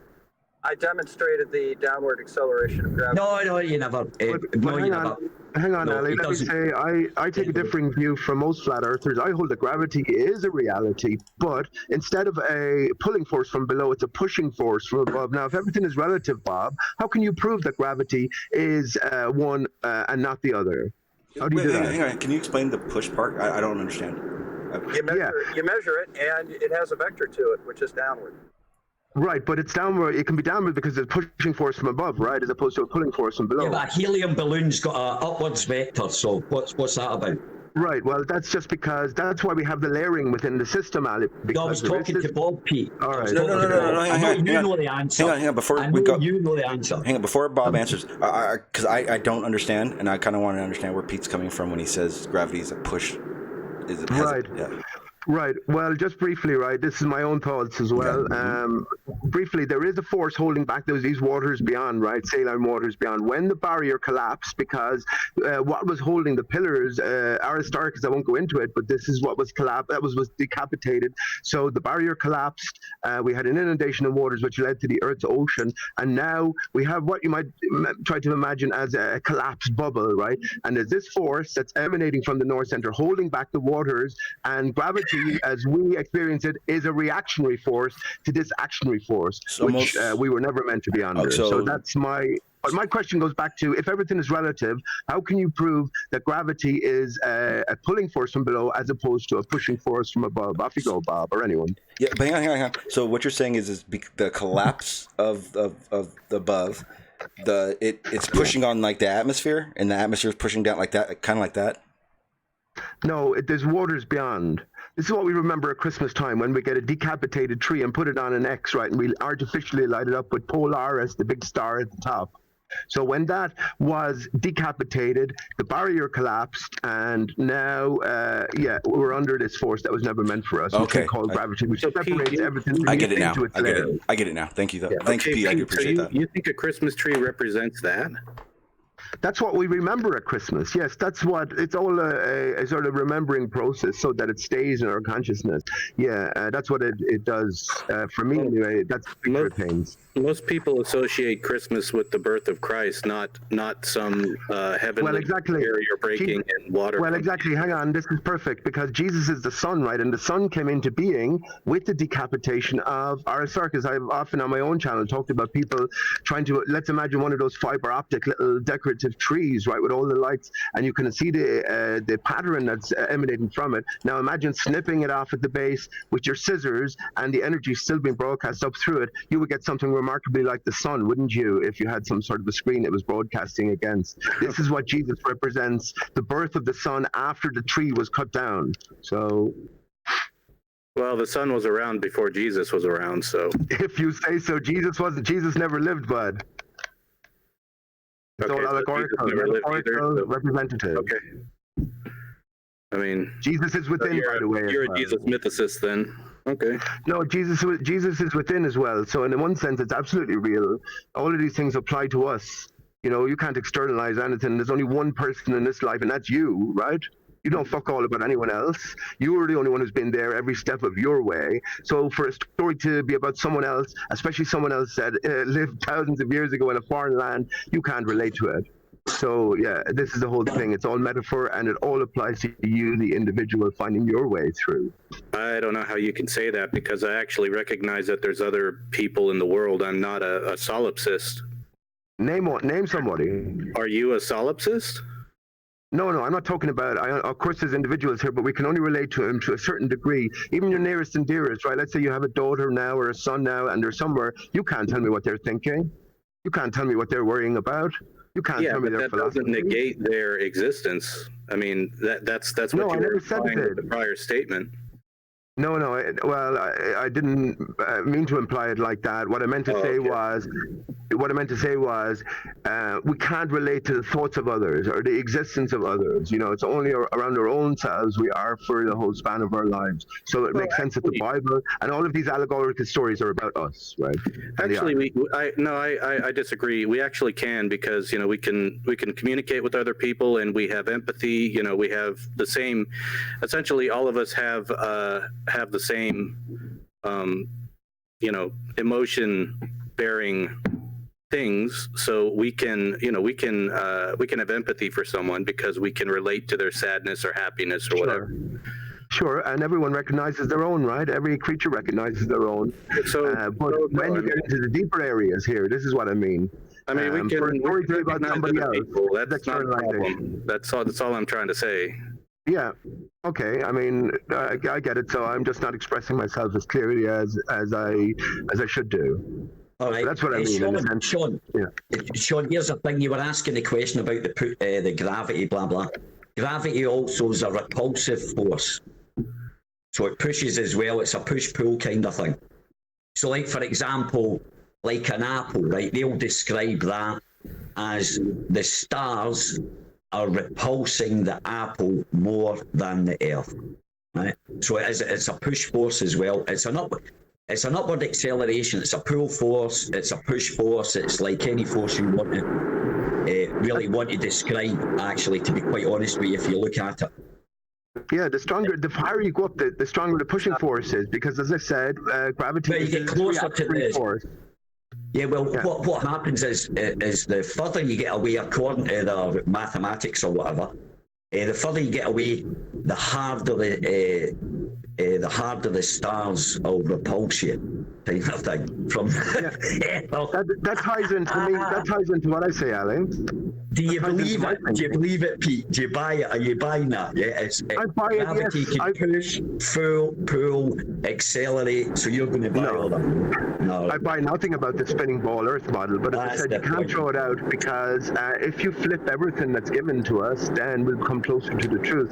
But in terms of my thinking, in terms of real reality, the higher you go up, the stronger the force is, because you're closer to this barrier. It's a permeable barrier that holds back these waters, and the atmosphere is evacuated. That's why when you get beyond a certain height, right, the stars disappear, because the air is evacuated, or more particularly the water particulation is pushed down. This is what we have the level in the area. There's gas fields that float about out there as well. So you've got to understand that also light coming through gas clouds and stuff like that's going to distort it. Right. Where do you guys come up with this nonsense? Wait a minute. I speak for myself here, man. Excuse me, I'm talking. Hey, listen, I'm talking pure science. There's gas clouds that float about. Well, look it up, man. There's a thing called the Oort cloud, right? And it's a gaseous cloud just right on the edge of our solar system. It's huge. Yeah, I know about the Oort. Yeah, but this is nonsense, Alex. Well, there you go. So what is that? What is the Oort? What's that got to do with the current topic of gravity? You allegedly pushing things. Bob said he would love to know, when I started talking about gas and stuff like that, he said, I would love to know where you guys get your stuff from. I'm saying it's science. Obviously, you've not. He's obviously not. He's science. Let me just say, I'm speaking for myself here, and I don't adhere to any of Ali's views outside of flat Earth, anyway. No, I don't. I'm not saying it's true. But this is what they say, right? This is what they say. There's gas clouds that float about, gaseous clouds float about space. There's a huge cloud that's just right on the outside of our. Yes, the Oort cloud. And that has absolutely nothing to do with gravity. I mean, what's the connection between we're talking about gravity, and suddenly you just say Oort cloud. You're making up out of whole cloth. I was talking about light. We were talking about light there or something. Bob, you're really, hang on. Bob, they're getting confused. Really quiet. You're getting confused with what I was saying, that's coming from me, solely me. So any thoughts I'm expressing here, they're my thoughts, right? As you get higher with altitude, gravity becomes less effective. Same thing with magnetism. It doesn't get more effective, and it doesn't push, as far as I know, Bob. I mean, does gravity push? It's hard. Hang on. As you rise, where's all this stuff No, coming it doesn't from? push. Not as you rise higher, it's harder to maintain your speed. It takes more energy to maintain your speed to push against gravity. No, that's the opposite. The higher you get, the less effective gravity, because you're further away from the source, like magnetism. Where do you get the idea? So why can't? And have you measured it? Have you measured the difference between being at sea level and pushing away from gravity, and at, say, 50 kilometers up and pushing away from gravity? Have you done that? Have you done that? I'm asking you, have you done that? Well, obviously not, no. So, have you done that? So no, I haven't. Have you done that? Okay, so you don't know that. Somebody that has. No, but have you done that, bud? I'm not asking. Okay, that's not. No, you asked me as if you have some question. special knowledge. So have you done that? I said I haven't. Have you done that? The question is, right, you made a statement, okay? You made a statement of what you consider to be fact. Right. Just say you never done it. It's difficult, it's more difficult to push away from gravity the further you get away from Earth. Yes. Okay? But you haven't done that, so how do you know that? That's my thoughts in it, but you haven't done it either, so how do you know that the opposite is true? That doesn't make any difference whether I've done it or not. Yes, it does. So I told you my answer. No, it doesn't. Know that no, I haven't done that. I don't subscribe to your zetetic idea. Holy cow.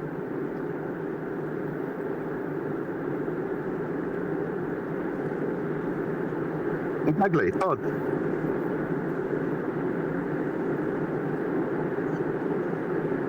Okay, well, if it's an opinion, then it doesn't need any verification. Just say what he wants. That's true.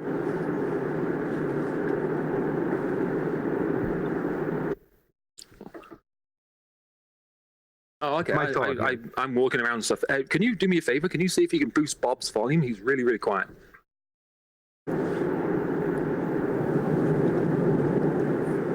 They don't allow that? Oh, well.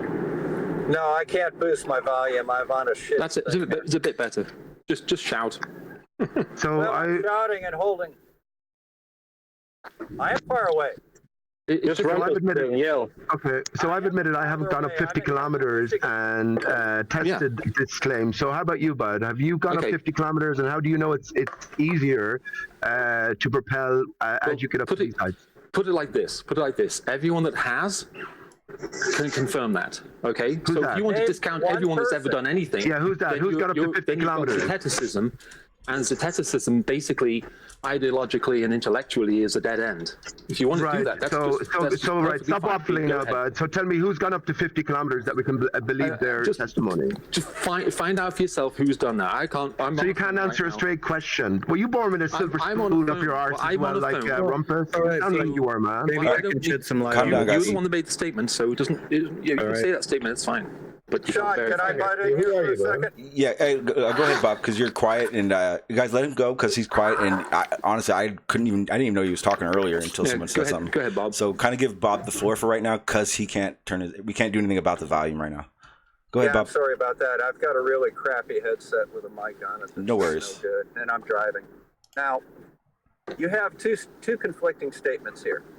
One is that gravity will be stronger the closer you are to the source, say on the surface. And then you have another statement that says gravity is stronger 50 kilometers up. Okay? Now, the way you tell the difference is, can you cite any sources for either? I can cite the universal law of gravitation, which states that gravity... Are you done? I laugh when I like, man. Just speak away. All right. I can cite the universal law of gravity, which states that gravity will be strongest when the radius is the lowest. Increasing the radius will reduce the strength of the gravity. That's my statement to confirm that gravity will be higher on the surface. Please feel free to cite a source that would demonstrate gravity is higher away from the surface in violation of that law. Okay. So you're saying it's easier to get from ground level to a mile high than it is to get from a mile high to 2 miles high. So less fuel less fuel would be used and less effort would be required to make that leap. Can you prove anything there? You saw the universal law of gravitation, which applies to bodies within the universe of given composition, right? I have no idea what you just said. I don't know what that means. But yes. Right, I know the formula for the universal law of gravitation. I know it, yeah, and I know where it stemmed from Newton, who once again started off with the assumption that the Earth was moving, right, and everything was based on that. No, he didn't start off with any such assumption. He did. With the assumption that the Earth had mass and that there was a downward acceleration, and then he characterized it. That's why it's a law, not a theory. Now, if you want to make a statement that is in violation of the universal law of gravity, then please feel free. Cite your sources. I'd love so to. you stress law there Pete, as if it's... Pete, yeah. Pete, one second. Right, guys. Right, law in science just means description. Don't think it's set in stone, Pete, or anything. Law means I know that. It's a theoretical thing. All right, good. Well, let me ask Bob, how did you calculate big G, Bob? Which is an astronomically small figure, right? It's just a description. We know that. But how did you calculate? So how can you debunk an event that happened? You can't debunk that. You can't debunk an event that happens. If you're describing something, oh, there's a red car. You can't debunk that because there's a red car. Oh, look, there's an apple falling. You can't debunk that. But what you can debunk is what he did was then he added numbers on it. Well, what you're doing is you're saying gravity isn't real, but you're not replacing it. No, you're just describing through mathematics. You're just describing an object falling through the air. Nothing at all. Nothing else. It's a rate of fall. Yeah. When you write something up and you let it go, it will fall at a measured rate, right? Every second. Yes. And every second then maintains the momentum or gathers the momentum that it had from the previous second. Right. And when you're 10 seconds later, you're just adding each second's rate of fall together. Okay, yeah, and what makes things wet? Okay. Now, your explanation for gravity is... You're a bit of a knob, aren't you, Red? You're a bit of a dickhead, right? I bet you're another nameless... I bet you're another nameless and here we go, faceless Bob. Here we go. Character. Pete, but I bet you are. Who are you, man? Who are you? Okay, so here's a good one. Immediately, guys, hang on. Listen, guys. Hey, Red, exactly like Ali. Everyone, stop. What a clown. Okay, so... I thought Bernie was here, but he's not. He had a question. He wanted to pose a question for this topic. The question is, the same weight weighs differently at the pole and the equator. Speculative explanations. Then he says, where does it weigh more? Where in those locations does it weigh more? The poles or the equator? That's a good question. I've been pondering that, and as I say, we live under a contoured barrier, and that contour takes the form of it's low at the north, the outer barrier we live under. It's highest at the equatorial areas and lowest again at the southern peripherals. So according to my thinking, my answer would be at the north and south pole. That's what I'm thinking. So the further you go from the equator, the heavier it should measure on the scale. But right, I'll give my answer. Where the least air pressure is. That's what I'll give my answer. Air pressure is caused by what? Weight. The weight. Oh, you asked me a question. I'll answer. Weight. All right. The weight of the molecules. What causes weight? Density. So density is a force? No. Then how does density cause weight? Oh, here we go again. What do you mean? Density causes weight. Okay, the amount. Density is not a force. All right, matter causes weight. Matter. My apologies. Matter causes weight. Is matter a force? No, matter is a substance. So matter is not a force? No. So how does matter cause weight? Because of its substance. Because it's made up of stuff. It's made up of atoms which have weight. What causes weight? You're talking circles. What causes weight? What? No, you're asking questions. What causes weight? Yes. Is matter. Matter causes weight. So matter is a force. No, matter is not. See, why do you need a force to cause weight? This is why do you need a force? No, you're saying, like, why do you need a force to cause weight? Tell me. Because unless, are you serious? No, answer the question, please. Why do you need? Explain why I need a force. Okay, Wait a minute. Why do I need a force? Wait a minute. Why do I need a force to cause weight? Okay, so let me get this right. All right, you want me to explain why weight needs a force? Yeah. That makes no sense whatsoever. What do you mean? But you said it was a force. You're asking me what's the force, weight, or matter. None of them are. None of them are a force. There's a substance, the matter. Are you gonna let me finish? Let me ask this then. Okay, let me see if I get this right.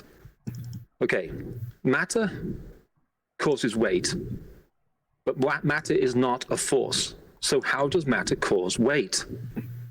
And specifically, why does it move things in specific directions? Because matter. Oh wait, no, I'll ask the second one after. Because matter is made up of atoms which weigh something. Okay, so that's not explaining why. Would you like me to explain? Would you like me to explain? How matter is created from atom? No, I just want you to explain. Why would I need that? All you need to do is explain your logic. Well, because then you would understand. Hang on. Weight doesn't. Hang on. Please, weight is defined. Hang on, Ali. Weight is defined. Ali, you're saying nothing. Alan, you're saying nothing as you. Guys. Hey, stop. Everyone stop for a second. Everyone stop. Calm down. Start over. Do it again. See, you've just weight is defined in terms of gravity, right? It's priceless. Right, Pete, you're stopping him at me talking to this. Ali, you're not making sense, man. You're not. No, not to you. Listen, not to you, but there's a method in my madness. To, as you always are, anyway. There's a method to my madness. Carry on. To it then, man, will you? Ask the question. Keep asking the question. Right. This is not nonsense. But get to it then. Red, ask him again.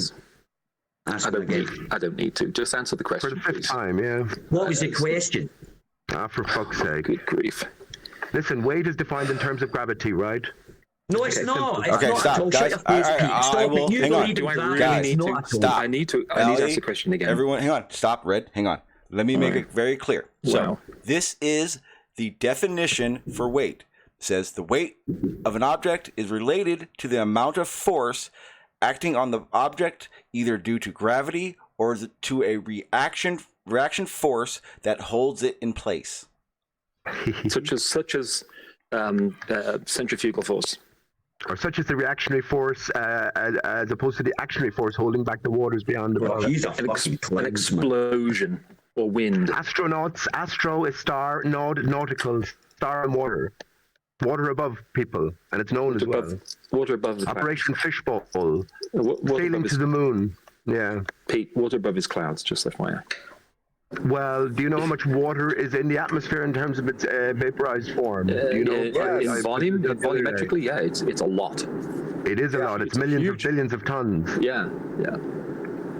But what I'm trying to get is, and I've been trying to get this for 3 years, and I don't think we're going to get it, but it's okay. I still want to ask. Go on, I might be able to help you out. Okay, if the trick in the flat Earth belief is you've got to get rid of gravity. The issue that you have is not for me. The issue that you have is in the flat Earth movement is that there isn't a really good explanation for anything to replace gravity.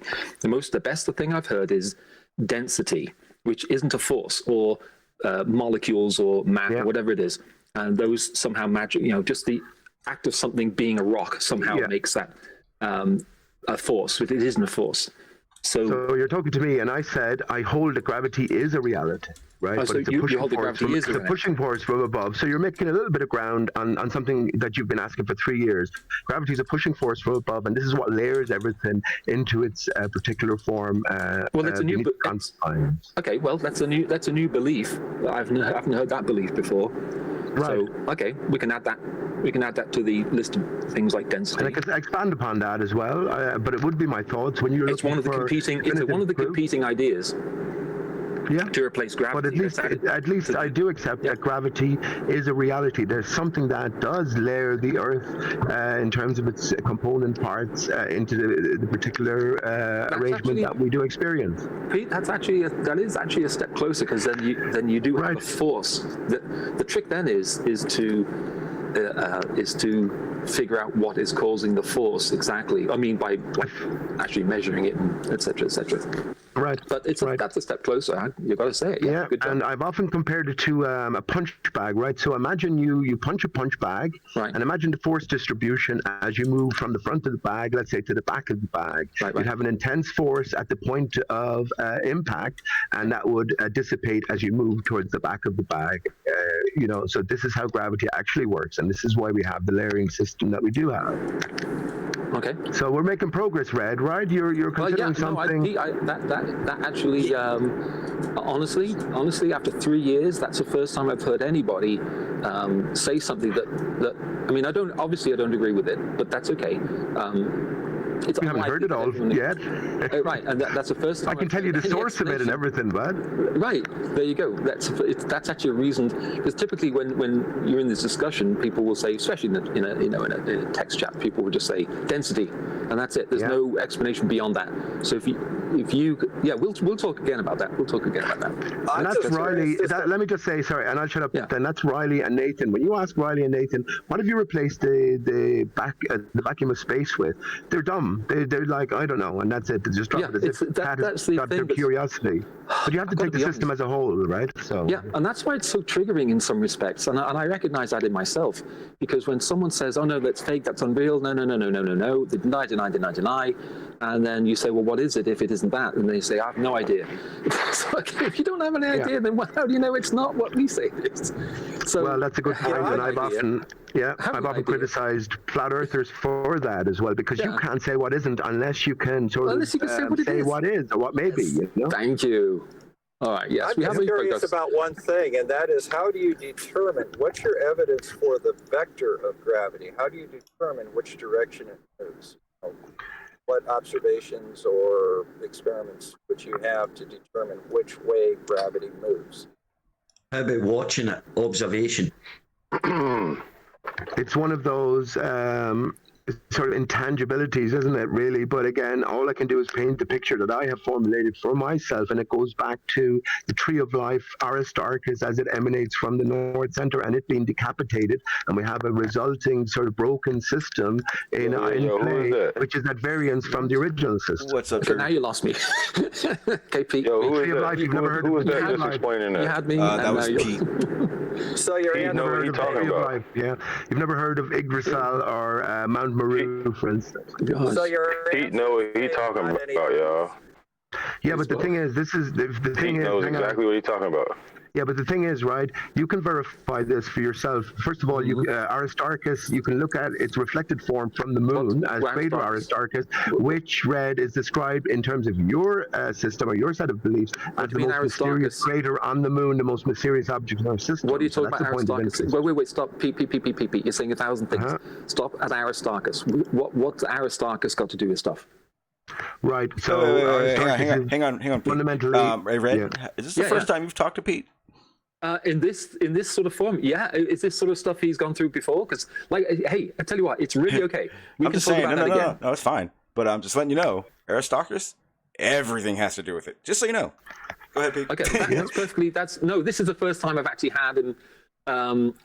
He was an astronomer, right? So, I mean, no, the man didn't exist, but this is all true giving for us. No, the Aristarchus does certainly exist, though, and we can see Aristarchus in its reflected form from the moon as the crater Aristarchus, which is described in your system as the most mysterious crater on the moon, the most mysterious object in our universe. It has been described as in places. It is a point of interest. So for the first time, all of this is tangible. And I always ask people, have you gone out and noticed the repeating cloud patterns in your vicinity? Once you do that, and you can compare them to the repeating cloud patterns in my vicinity, and you can understand that there's a pattern being expressed. Pete, hang on. Different matter. Hang on, you're talking about a Greek astronomer, and then you went to the moon, and then we're talking about craters, and then we're talking about cloud patterns. Right. The astronomer Aristarchus of Samos is Right. A fictional story, right, whereby he's truth is fictional. transferred. Yeah, he's fictional. None of Okay. these characters existed. Plato, Aristarchus, Aristotle. This is all Plato, fabricated Aristotle, history. they're all there. All fabricated history, yes. All fabricated history, and all to be viewed as metaphor and as clues or representative of different things or different matters. But Aristarchus itself, the creator, certainly exists. And I've the said it basis before. of that assertion is what? That Aristotle didn't exist? There are records of Aristotle. No, they're not. There's no primary source material to be found before the date 1649-ish, thereabouts. So Okay, anything Aristarchus beyond that is creator. just hearsay and Right, so it's a rumor. creator- Everything is fabricated. Okay, so the Aristarchus is a crater on the moon named after the astronomer. Okay, Right. it is considered the brightest and largest formations on the lunar surface. Okay. Basically, So let me tell twice as you a big as few of the anything else clues. on the moon. All right, so Yeah, something really a big few of the hit the moon clues next given to the are moon. Aristarchus was said to be the first to put the sun at the center, right, and have the orbiting spherical bodies rotating around. So there's a clue for us. He was also the first to describe the sun, our sun, as a star, right? So again, if the man didn't literally exist and a tale is wound around his fictional creation, well, then we can move on from there and understand that Aristarchus, the creator, certainly does exist. But there's a greater story beyond that as well. When we look at the moon, we're looking at a reflection of solidity. So this story Wait, that you're gosh. telling us about Aristotle and Plato and Aristarchus, you don't have any evidence to back this up, and you're just kind of talking out your ass with it, right? Storytelling. You have a belief, Bob, that they all existed, right? You can't prove it. Okay, You can't prove it. So it goes along with your belief, what right? has- But you what believe has- 9/11 was done by 19 hijackers by the box cutters. Okay, don't Sorry, John. Careful. Okay, so wait, what has the man Aristarchus got to do with the crater on the moon? I'd really love to know. What do you Where did mean? you What get has the idea? the crater was The named? crater on the moon, and it was named So- after the astronomer. What does Right. that got to do with anything at all whatsoever? Can you Right. explain, So please? if you didn't hear the part where Aristarchus, the crater, is described as the most mysterious crater on the most mysterious object in our universe, hang on, Red, Why? which is the moon, Why? right? Mysterious. Then when, hang Why on, is it please. mysterious? This is my point It's to not you. mysterious. Hang on, guys, let me finish. It's yeah, described sure. as such, man. By whom? It's described as such. And for what reason? In your own words. Because it is so significant, but it's of no significance when How- you're thinking in spinning Why ball is it Earth terms or significant? heliocentric terms. It is of Why is major it significance when we come to flat Earth reality, whom? and we realize that the Tell sun us. and moon are the same size because one Let is a Bob get- reflection of I the can't other. hear Bob. Bob, go in. Go on. Why is it mysterious? Why is it significant? In your Because own it glows, words. Bob. It glows, Bob. It glows? glows. It takes on this blue tint to it. And hang on, please. When Neil Armstrong and Buzz Aldrin were doing their orbit around the moon before they were set to land, they had a very interesting conversation, which is recorded about the Right. crater Aristarchus and how So you strange believe the moon? and uncanny it all You looks. believe they went to the moon then? No, This this is is my progress. point. It's more clue giving for us, right? So Wait, we know wait, they didn't okay, go wait, to the but moon. you're referring- But the fact that they mentioned Aristarchus is Pete. a part of the script and is bringing our attention to it. So Pete, you're Hey, saying Aristarchus, is that like, it's is that, you said it's a crater, right? yeah, named after crater is very Where close is to this creator, crater located? right? on the moon. Where's this crater On the moon. located? When you look into it, I found the Milky Way sway to I had expressed on the moon about a year and a half ago, maybe 2 years ago, and I moved on from there. But when you push it towards its fruition, you understand that all of the craters are a kaleidoscopic expression of one crater. You're looking at the same thing from every possible magnification, every possible perspective. Lots of overlaying involved as well. But the moon is essentially a reflection of solidity, and you can't land on a light. And sorry, just to finish, that's why we're given this transcript of Neil Armstrong and Buzz Aldrin on their fictitious visit to the moon, talking about this mysterious How long crater. did it Yes, as take far you as- to come up with all this? Yeah, I'd like to know that too, What were you Pete. drinking at the time? Hey, I have a rebuttal. like- man. Hey, Bob man, sounds let's like- not Hey, get hey, disrespectful. yeah. Hey, guys, This is my stop. boy Sean's platform, Yeah, hang man. on. Y'all can't be doing that, bro. Yeah, hey, so check Well, this why out. not? Relax, Be calm down, respectful, man. because what's happening is everyone is starting to talk over each other, and it doesn't need Okay. to happen. Well, we can't hear. There's I people have a we can't rebuttal. hear. All right. Okay. Mute your mic if you're not talking. Pete, thank you very much for all that. We'll talk more about that. I'm interested in That's hearing. the tip of the iceberg, and it's a fantastic tale outside of anything else. But I was just going to say, doesn't Bob, you sound remarkably like John Quantum Eraser there for a second, but I'm not saying that you are. Off you go. Well, yeah, I have seen people walk on light. If you see Billie Jean by Michael Jackson, he walked on light. So walked on light? Yeah. Michael Jackson, by the way, faked his death and came back as the Five Alive Dodo. Now, I have an avatar of the Dodo. Oh, you're all laughing. Type it into your YouTube, and you'll find out that the clues were led that way against all game. Yeah, look up Billie Jean. He's walking on squares of light, but you can't walk on. Here's the problem with that. Here's the problem, because and I'm only going to fuel your fire, but it's not true, and I can prove it. If you're ready for this, this is actually a coincidence like a motherfucker. So, when Michael Jackson OD'd or whatever happened, and he was pronounced dead, and they took him to the hospital, he went to UCLA, their big trauma or hospital they have up there. Well, it just so happened to be the day that my brother got his liver transplant. I saw Michael Jackson, his ambulance pull up, back up to the back door, and I saw hair. Now, I didn't say I saw Michael Jackson himself, but there was definitely a body on that gurney, and I know it was supposed to be him because there were insane amount of police cars following that one ambulance. Now, I would have to say, dude, it's kind of, there was definitely a body there. It correlated with the time. I'm pretty sure someone at that point would have seen a fake person, don't you think? I'll look at it, people. I'm not sharing it. Come on, buddy. Come on. I posted a link in chat. Because I brought it up, I posted a link in chat for you to follow the clues. But come on, Sean, these things are going to be staged. I know. But I did at least start it by saying, I was going to fuel your fire, but I had to give it out there. With the stuff that you've just said, and you find what Sean has said incredible. No, I don't find. Hang on, Red. No, I don't find it incredible. I'm telling you that Michael Jackson faked his death. But by Sean saying you were there. Hang on, no, but by Sean saying that, right? That just says that there was some sort of performance going on. You believe he faked his death. Let's say that. No, I know he faked his death, and I just posted a video. You weren't there. Hang on, you were not there. You did not watch him die, so you believe. No, I've looked at the different, like O.J. Simpson was faked and clearly faked. You can look back. You were not there either. Listen, man, I don't need to. Yeah. Pete, you can't say I've looked at clues and I believe that. Hang on. Hey, Bob, did you say something? And then say that's facts. Yeah, I said, please tell me this is all recorded and going to be available for download later. Absolutely, man. Absolutely, yeah. Absolutely. And there's a video I posted here, right? So you're hearing something for the first time, Bob, and you're dismissing it as nonsense straight away. That just shows you how open a mind you have, right?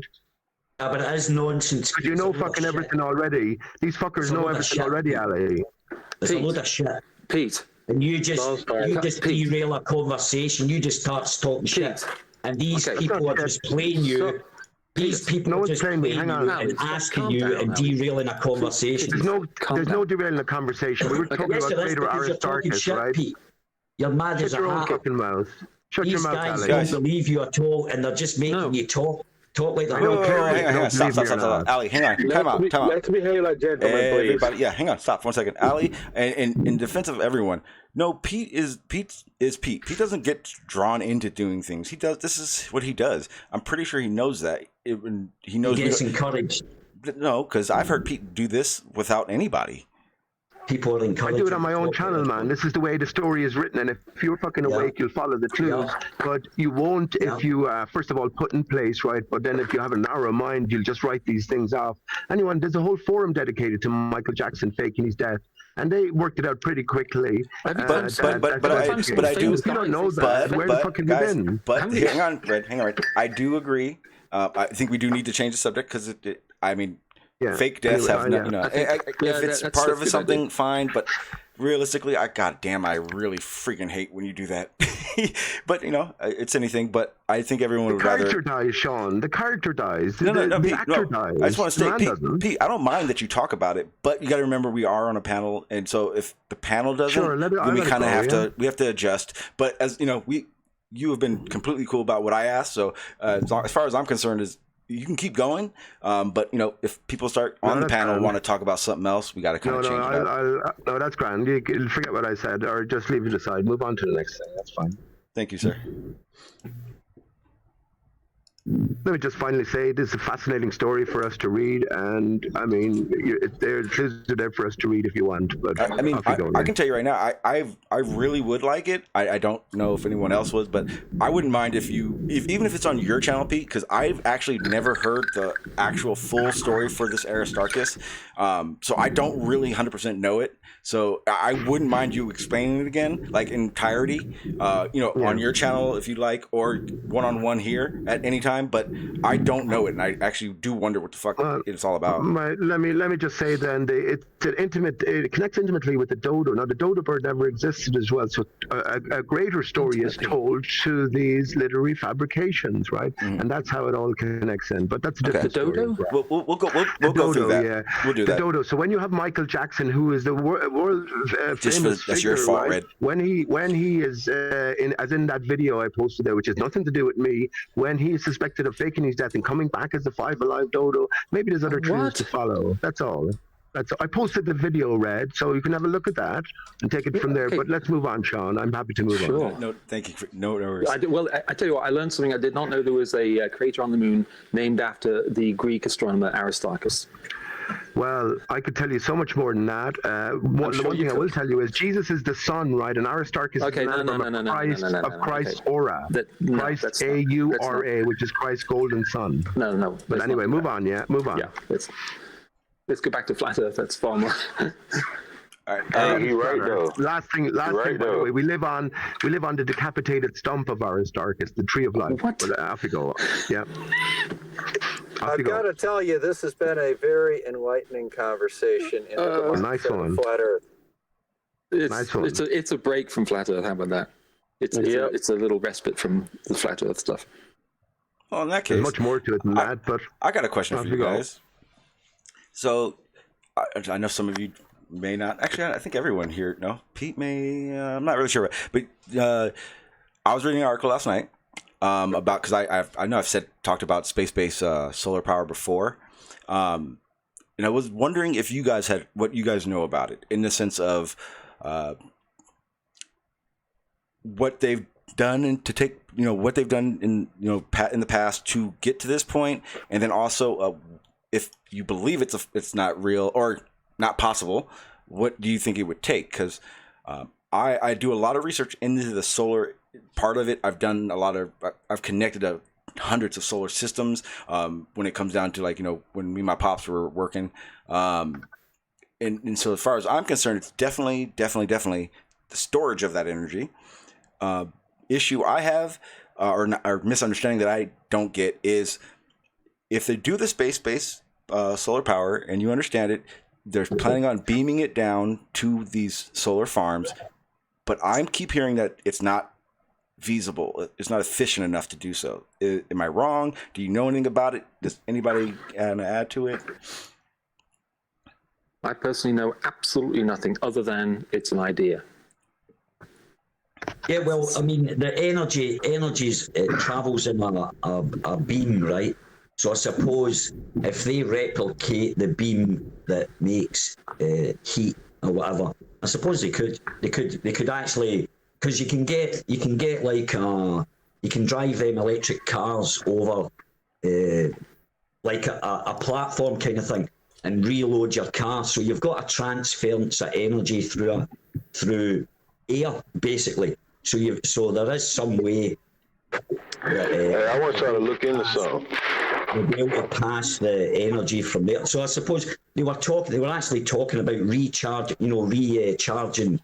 satellites with like an energy beam, up in space. They were actually talking about that. Yes, well, I don't know, the solar mission.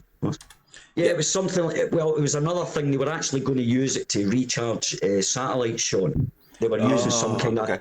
I only flicked over it because I was looking at something else, but apparently they were trying to, as I say, send electricity to a satellite, or send power or something through a satellite. It was weird because I didn't really look into it much, but that's about 4 years ago or something. But I can see it's feasible. I can see how they do it, because we receive or the the light wave that reacts with our skin that makes things warm. So I suppose you could replicate that and just beam that, couldn't you? I don't know.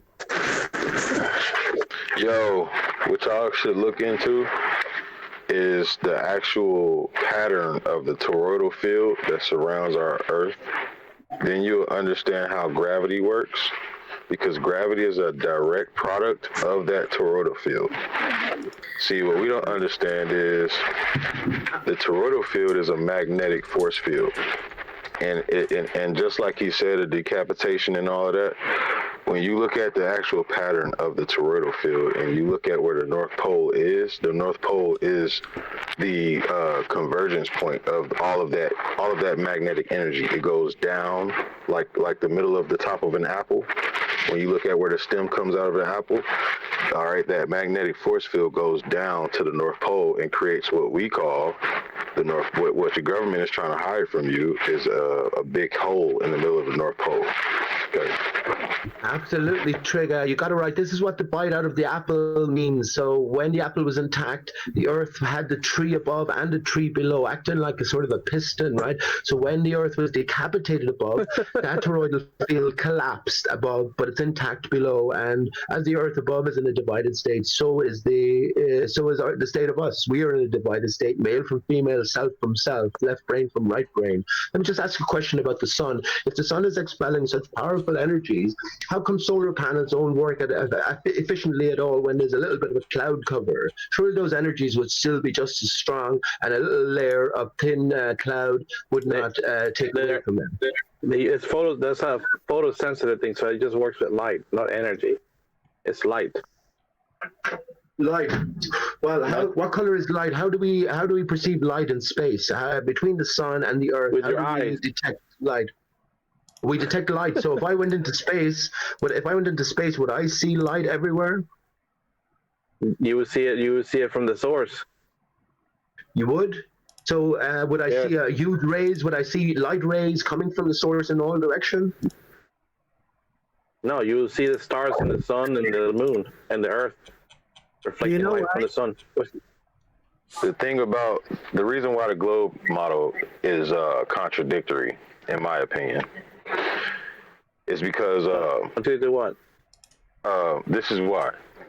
When you see the stars over the course of one whole year, that's 365 nights. When you see the star patterns in which the stars travel over the course of 1 year, that alone debunks the globe model. No, the lack and I'm gonna prove it to you, and I'll prove it to you if you guys let me talk. Are we talking about the lack of parallax? Listen, man, I don't do the scientific words and all of that because I don't know about all of that. That's cool that vernacular is cool. I may know what you're talking about, but I don't know the actual term. But this is what I have to say about that. Everything resets, isn't it? Everything goes back to then how? If you don't know any of the terminology, how? But look, this is what I'm gonna say. This is what I'm saying. World can you? If you take a basketball, listen. If you take a basketball, hold it up in midair, and you rotate this ball consistently, and you also spiral this ball consistently. As they say, the Earth is moving, spiraling and spinning at the same time. Now, if you place a CD above that basketball and you rotate that CD clockwise or counterclockwise, what you will realize is part of that basketball should see none of that CD at all.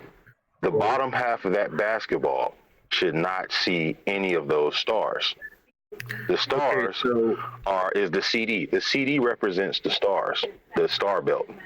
Okay, so that's what the CD represents. If you make that CD enormous and you put that CD about 50,000 miles above your basketball, then you still wouldn't get that effect. See, distance doesn't change anything. That's what they want you to think. No, if you actually did the experiment, you would realize it doesn't change anything. Spiraling. It doesn't change anything. I don't know, by the way, why you're saying it's spiraling. Because that's what they tell you. Who is they? Who is your scientists, the people that you listen to, that you got you believing that we're living on the globe? I mean, when I say they, You're talking what about I'm that obviously dimension talking outside about Earth is people who, listen, man, I'm not trying to offend nobody. I don't want to turn this into an argument. This is an exchange of knowledge. All I'm saying is the people who teach that the Earth is a globe, they consistently teach that the Earth is spiraling and spinning. They don't say it's just spinning. They say it's also spiraling. Who is saying through space? Who is they? Look, okay, I guess you got to ask the question twice, man. You can look up anybody who's a globe you're right. bro. These people know you're right as well, because This is why conversations go out of whack, because questions like that get thrown up, and it's a waste of time. I mean, if you really wanted to know who wanted to teach that, you can Google that. Listen. Right, but hang on. So the Earth is said to be rotating. Hang on, the Earth is said to be rotating around itself, then around the Sun, and the Sun itself is supposed to be rotating. So when you put all these movements together, the Earth is indeed supposed to be spiraling, right, in that greater sense. Exactly, man. But I mean, I guess globe Earthers are supposed to know that, right? Yeah. Let me just say this, Trigger, supposed to know that. So let me put Trigger's point in. And we asked who is they, and you just replied with they again. Yeah, the scientific like I said, that's what I'm going to use, because they is a collective. It's a pronoun. Okay. You answered. Trigger, let me just make this point, and I love the answer from, let's say, metal slugs. So metal slugs, people at the equator, right, 6 months of the year after a starting position should see a whole different set of stars. They should see the opposite side of the universe than they did from 6 months previously, right? Because the Earth is pointed at the North Star. So at the equator, they should see a whole different sky, where they see exactly the same sky. No, the only way that would be a completely different part of the universe is if the Earth's orbit was the size of the universe, and it's not. What? No. When they're facing away from the sun, really just say that? 6 months later, this is all nonsense. Trigger. These people have been doing the same things for years now. But anyway, that's a question for them. 6 months later, you're looking at the sun in the completely opposite direction. So behind you, from that point on, you should be looking at the opposite side of the universe, right? Than you were 6 months prior, right? You've got to remember specifically. Wait a minute. You've got to remember that the people that believe in this ball thing, when you talk about things, they have pictures on their head that have been indoctrinated since childhood. So when you try to explain something different, they can't picture it. You understand? Because we're talking stuff. But you want to know something? You're not picturing it. Right. It doesn't come true. Seeing the other. What about their picture? You're right. Yeah, but they can't picture our picture, Pete. They can't picture what that guy's saying. Who's that was talking there? That's Trigger. The CD right Trigger. Right, they can't understand what you're conceiving, because they can't conceptualize that, because they've been force-fed images. Oh, no. You're right. And guess what? This is what I got to say to that, because I was them at one point, and it's probably hard for them to believe that. Yeah. Listen, this is how I became a flat earther, man. Before I even got introduced to the idea of the Earth being flat, I was a die-hard astrologer. I knew it was something to astrology that other people didn't figure out. Listen, I'm not trying to start that conversation. I'm letting y'all know my journey. All right. So when I figured out astrology was real and I couldn't debunk it, I had to figure out how could it work on a globe model. That was hard as fuck. I'm not gonna lie. Astrology makes no sense with the globe model. However, when I got presented to the flat Earth model, I said, holy shit, that is why astrology works, because the Earth is not a ball. Nice. That's why it's applicable. That's why when you look at your horoscope, it makes perfect sense. That is why. What? Now, the reason why most people can't most people can't get away from the globe model is because they have no idea of astrology. They don't even have. Listen. Astrology brings you back to nature. You've been talking a lot. I want to. Okay. I want to address something. Oh, go ahead. The Genesis thing was that you came in and you said, hey, globe earthers, hey, heliocentric globe earthers, here's your model, and this is what you should be seeing. one side of the universe on at one part of the year, and the other side of the universe on the other part of the orbit, the other side of the year. Correct? Yeah, that's what I was saying. Yeah. That's not how we visualize that. So you're basically making a straw man of Oh, you. okay. Hang on. Okay. So let me clarify then. Hang on. Let me clarify. And Ali, I was just saying this is their picture. It's not our picture. We don't think of it that way. Okay, well, hang on, Metal Slugs. Let me clarify. Yeah, then. but So we Pete, let me say, I was saying they couldn't conceptualise our ideas that we're putting forward because they've got their own picture and they can't pick. No, look at their picture, dude. Conceptualize it. See, this Hang on. Let me clarify with Ali. Come on. Conceptualize a flat Earth. Listen, I'm Ali, you have it wrong. I'm talking about their picture. A flat Earth. May I ask a quick question? Then you're just denying it. Listen, let me just say, Ali, I'm talking about their picture. All right. So the sun is at the center, at one side of its orbit, the Earth, right? You're at the equator. You experience a daylight when the Earth rotates into the sun. Nighttime, then the Earth is rotated in the opposite direction, right? Now, 6 months later, at the opposite end of the ellipse, right? You have the same conditions. The sun is at the center. The Earth is at the opposite side. Daylight is experienced by the Earth turning towards the sun, and nighttime by turning away. Now, the people at the equator should see a whole different sky, right? According to your picture, but they don't, and I'm asking you why. They do. No, they see the exact same sky for bugs. No. There are constellations which are This is why. which are on the equator. Yes, I mean, which are visible only half or bit more than half of here. Simply, if they are at the same direction as the sun, you don't see them. And Mind if I ask a quick question related to that? Go. All right. Astrology guy. You know about the constellations of the horoscope, right? Right? Trigger. He might be away from the mic.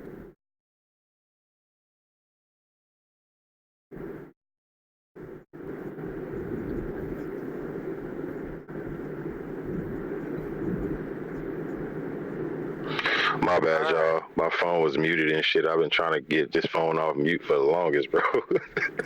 My bad, y'all. I was about to call you and ask you a question. Like, I'm good though. Can you hear me now? Can you hear me better now?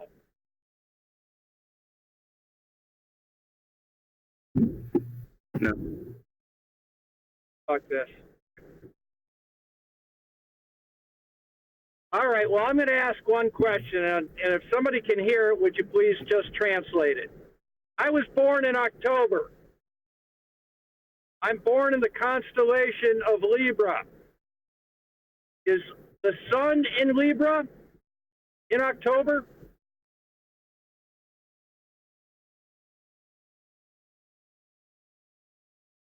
Yo.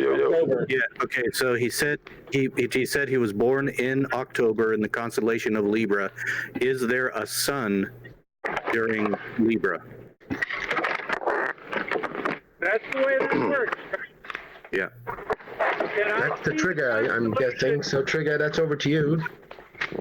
Can I see the constellation of Libra in October?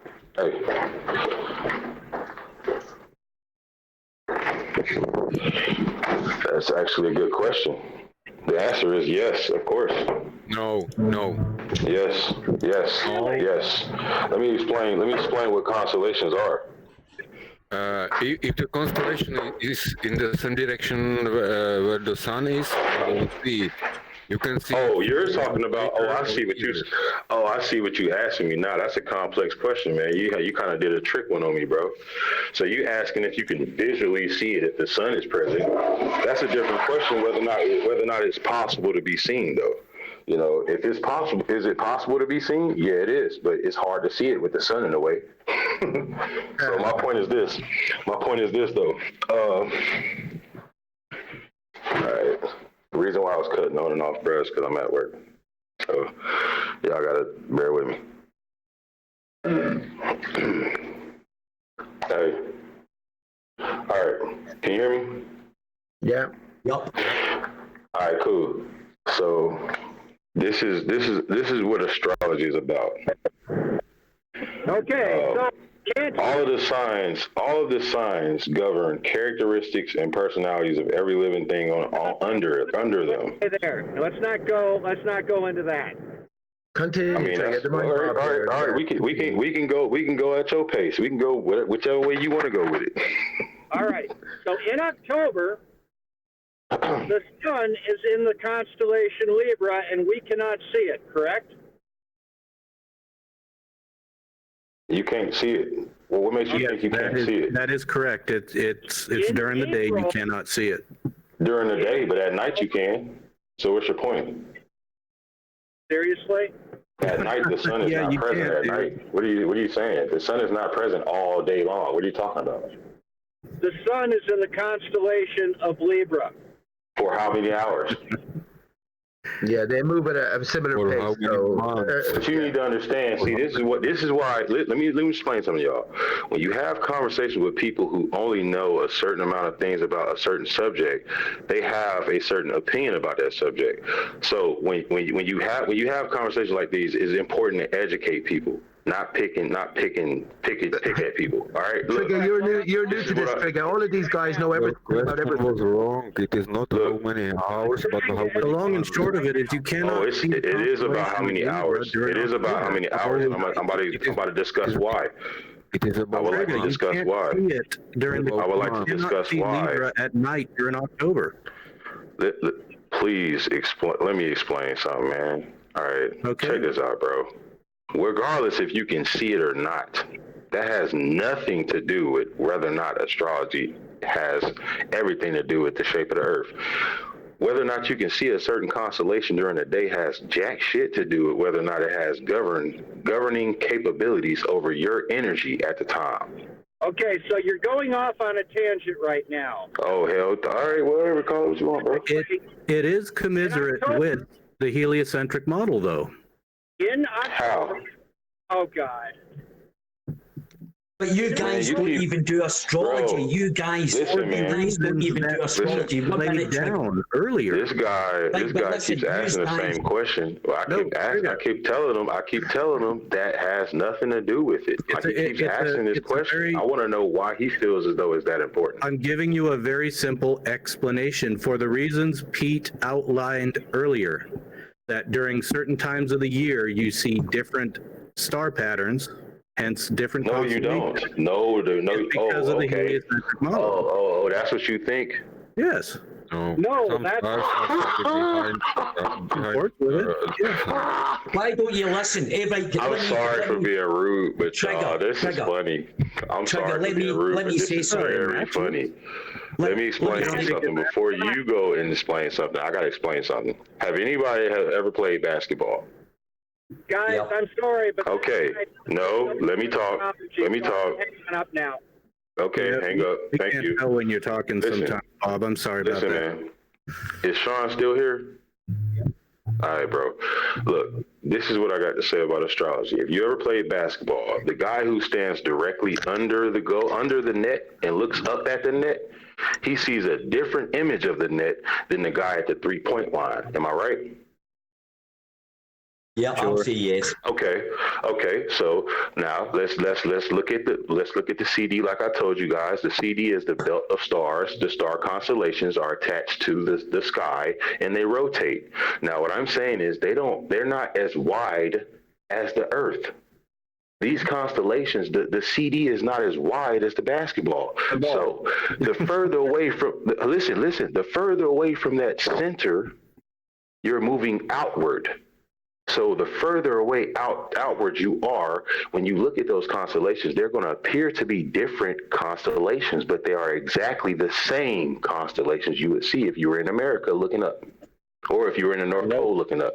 The difference is your perception of these constellations are different. When you have something like a CD so close to a ball, you're going to have more parallax. We're talking about stuff that's in a further distance. with a CD next to a basketball.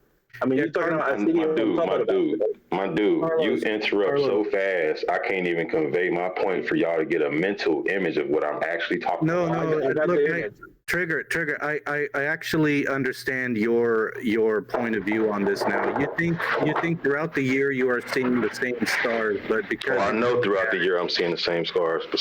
I know that for a fact. I've done it. Because I know. Just listen to me, man. I understand what your position is now. You think you're looking at the same stars throughout the year, but it's as if you are rotating around those stars, and then that three-dimensional not rotating, but based on the angle that you're looking at. But that's not how it works. Yes, it is, and I could prove it to you. But you're going to tell me it doesn't work like that because somebody else convinced you that it doesn't. But okay. What you would have to do is you would have to take a look at one of the major constellations, and then throughout the year see those positions very subtly move. Basically, Orion's belt is very subtly like Orion's belt. Okay, I'm basically saying this. Supposed to have constellation Manitoba. Under Trigger's paradigm here, what we would basically see is he's saying that we see the same stars throughout the year, but they just morph into different constellations throughout the year. We don't see that. I'm sorry. Orion's belt looks like Orion's belt no matter what time you actually view it. It's going to be the same configuration of stars. Because it's a line of stars. A constellation is a cluster. Under your paradigm, you would have to see those stars subtly shift into different looking constellations throughout the year. See, man, I thought you was listening, bro. I didn't say they morph into nothing. I said your perception changes based on your position on the earth is what I said. They never morph, bro. They never morph. They the same. They look the same. Under the paradigm that you laid out, I couldn't lay it out. They have to morph day after day after day until they're subtly, not suddenly, but a subtle change day after day until they look like a different configuration of stars. They don't do that. Yes, they do. Orion's belt looks like Orion's belt, the same morphology, the same pattern of stars. I bet you won't let me explain why. I bet you won't let me explain why. I bet you won't explain. I bet you won't let me explain why I'm right. You are practically wrong. I bet you won't let me explain why I'm right. Well, no, go ahead. I'd love to hear this. Okay. This is what I want you to do in your bedroom tonight. If you got Christmas lights, I want you to make some Christmas lights on your ceiling and your roof, and make little old characters out of the lights. I don't care what they are. It be a caterpillar, snail, snake, horse, whatever you do. Make them as pretty as you want to. Make them in a circular pattern. Okay. Please just listen, bro. You cannot learn from a teacher if you talking. Let me just talk, bro. Please. All right. Stand under the fucking Christmas lights. Look directly up at them shits. You're gonna see exactly what those shapes are. Now, if you walk your ass from under those Christmas lights and you're now standing in the far corner of your room looking at those same fucking Christmas lights, those fucking lights are not going to look the same as they did when you were standing directly under them. That is my fucking point. They don't morph. Your perception changes, Is all this cursing necessary? Yeah, it is when you get cut off 50,000 times and it took all that just for me to get my point. Remember when I asked you about parallax? Yeah, we're not. All right, Carlos, he probably doesn't understand parallax, so we got to explain it some other way. No, I mean, if y'all explain what that means, I'll be on board. If you tell me what it means, I'll be on board. You can use it. I was trying to get that. You said don't use big words or whatever, so I'm just Right. So my bad. Go ahead. Like parallax and so on, but there is a distance relationship issue here, Trigger. You're basically trying to make. I understand what you're trying to do there. You're trying to simulate the orbit of Earth around the sun in a bedroom. And whoa, you messed up, bro. Earth does not orbit, bro. Okay. What in the world are you talking about? I mean, look, you are trying to illustrate here that if you have stars that are somewhat nearby, you can go to different places underneath those stars and they will look different. And that would bingo. Stars Bingo. Nearby. But the thing Bingo. You hit the nail on the head that time. Stop it. I let you speak. You gotta let me speak. That would be true if the distance relationship was on a scale that was much closer than the stars are right now to Earth. The stars are light years away. Many. Oh, can you prove that? And can you show me evidence on that? Well, yeah, redshift. No, I need real evidence. All sorts of things. I don't want a science textbook that I read in 6th grade. I need real evidence. Well, look, man, I was looking at this from your paradigm, the way that you described it. You have to look at it from my paradigm, the way that I'm trying to, but at the same time, you're not giving me what I gave you. You're giving me what somebody else claims is truth. I'm telling you what's common sense. You're telling me these stars are like billion, million, trillion miles away. You've got to have a yardstick, a fucking laser, something to measure and prove to me that they're that far away. So you are appealing to some nebulous thing called common sense. That's what you're doing. How is that? Every human being was born with common sense just given to you by the Creator. It is true. All right, It's very true. You wait. You're going to do all that. You can go meet a kid that was born in the. You're going to do all that thing and appeal to a creator in the next minute. Is that? Am I hearing you right? This is very telling because I can step into someone else's paradigm to understand why they think it is, but they can't even. Oh, it's why I know it is, not why I think. Go ahead. Hang on.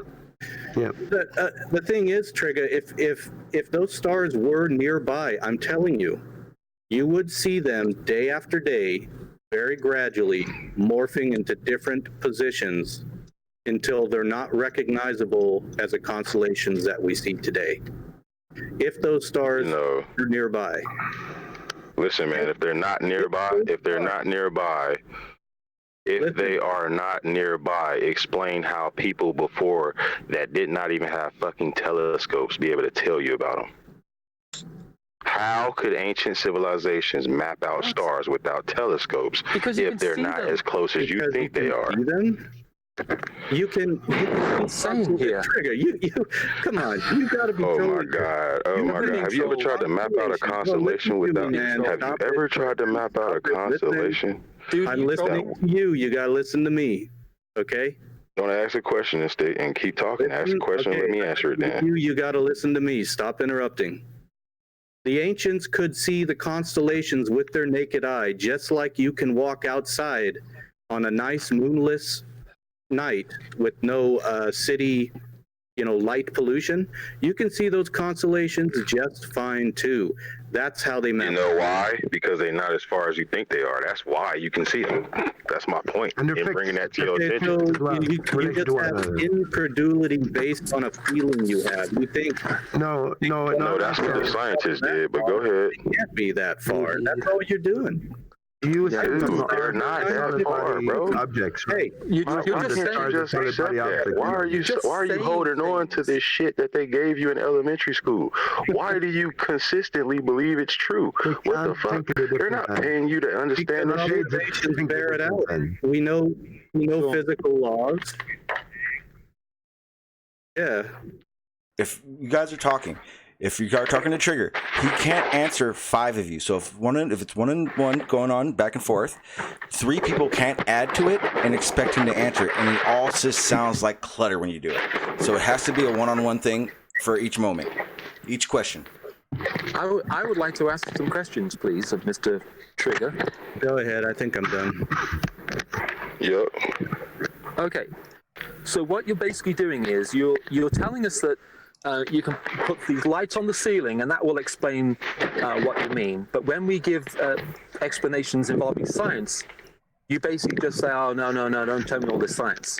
So Yeah. But so how always do that. How is it that when flat earthers say we know your model better than you do, but you apparently don't, because every time I hear a flat earther talk about a model, they misrepresent the model, and then they say things like, "Well, stars aren't as far away as you say they are," and when we say, "Well, how far are they?" you just say you have no idea. Hold on. Well, isn't that honesty? Why would we give up our understanding? But that's of being honest, right? That's being honest. Yeah, you're Ali, I also wasn't grouping talking- flat earthers into one big box. You're Yeah, putting everyone into the same box. Everyone has their own position. Whatever his name is. Who is making that noise? Yeah, I thought the question was directed to me, but okay. Yeah, the question is directed to you. Take everyone as an individual. Yep. All right. It's a control. Yeah.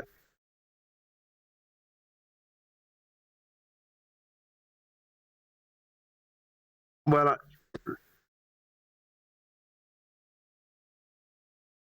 let me say in response to Trigger, you are wrong there, because the constellations look the same from pretty much every position on Earth.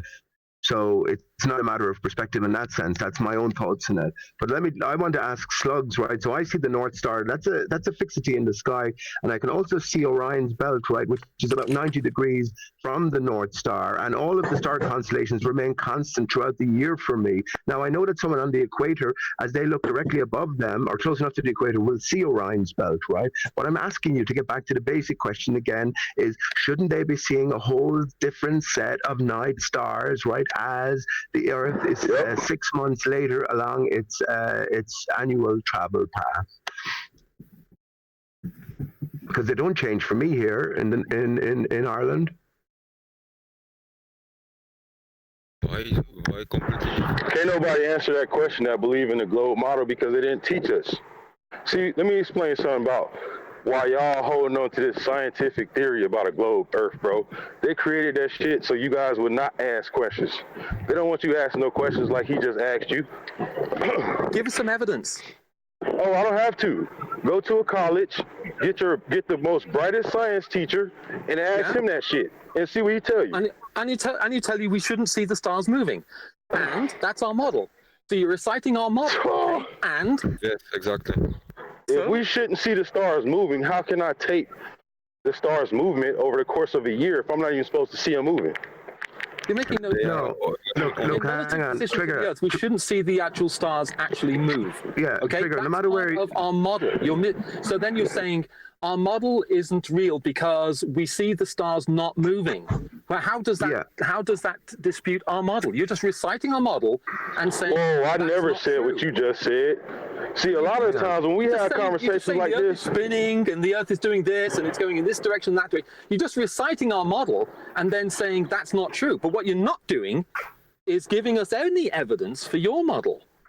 You're just saying your model. If you've ever been outside, in your entire existence, you know this motherfucker's not moving. Yeah. You know this shit ain't moving. That's not evidence. That's what not the fuck do you mean it's not evidence? We expect that's what we should see. They are not moving. What do you mean it's not evidence? That's what we expect. You're reciting our model and saying. No, now my question to you. My question to you is, what do you deem as evidence? Evidence, actual evidence, measurements, observation. What do you call evidence, bro? Measurements. No, because if I did the measurements, you would be like, I need you to do the measurements on camera so I know you're doing. Like, Trigger, you sure as hell don't accept forms of evidence, and that's why you can't accept stars are far. Okay. And you can only assume. My phone about to die, y'all. I'm about to get back on in a minute. Assume that they're close. You're only assuming that they're close, and you're using what you call common sense, which is just it gives you a fuzzy feeling to think that they're close. You don't accept any of the consensus science on it, and that's all. So you're just assuming that they are close. But the fact of the matter is, if those stars were very, very close, let's say the same distance the sun is away from us, we would see those constellations morph throughout the year. We don't. No, it depends on what you describe the stars as. And one thing we can all agree on, that it appears that all of the skylights revolve or rotate around us once per day, right? This is what it appears. And as Trigger said there, you believe that you're moving, and he asked you to step outside, or you don't even have to step outside. Does it feel like you're moving? Of course it doesn't. This is why everything comes back to the basic You're just question. reciting, Is the Earth, let me just finish, is the Earth moving or not? And if the Earth isn't moving, then a whole different picture. You're just saying what we observe and saying that your model doesn't make sense because X, Y, Z. You're not giving us any evidence for your model. So what you're doing is you're saying, we don't feel movement, when nobody on the globe side has ever said you should feel movement. How does that make any sense? Please explain to me why you do. But hang on, how can you? Okay, so how can you? Okay, so when we're told that the Earth revolves at 1,000 miles an hour around itself, and it revolves at 60,000 miles an hour around the sun revolves at 600,000 miles an hour roughly around the center of the galaxy. You're saying that we shouldn't expect to feel movement? Yes. You should not expect to feel movement. Next. Do you understand how insane that sounds? Man? No, it sounds insane when you say, I believe this and I believe that, and I think that the Earth is flat, etc., etc., etc. When you come to chats and we ask for evidence, you say, because that's... Don't be grouping people into a box, right? We're talking individuals here. Right, it's contradiction. No, you're getting a bit too passionate here, and you're grouping everybody into all flat earthers say this. Can I talk without getting interrupted? Because I got a question for the guy who asked for all this damn evidence. Where is your evidence that the Earth moving? Oh, nice. No, where is it? Where is it? Who gave it to you? Listen Who gave you the evidence? And why do you believe it? Sorry. Where is this evidence? Okay, we're in the chat room. Go to a college, go take a course, find out. So you believe everything that you read? Evidence, man. You believe everything that you read? There is your evidence. You don't accept it, that's fine. Yes.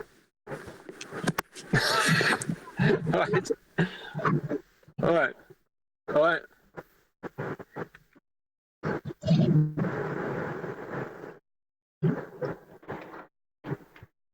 And that's why I fuck with Sean. Go. Oh, okay. Sure.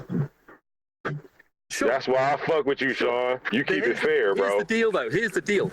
That evidence is readily available. We have the internet. Basically, you have access to essentially the entire combined wealth of knowledge of humanity for the past 2,000 years online.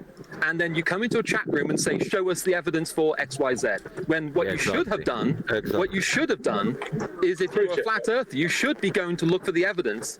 And if the evidence is not there, you come to us and say, why isn't the evidence there? Yeah, Aries failure experiment proves you come into chat rooms and you're saying there is no evidence when that is not true. And now what Red is hang on, Pete.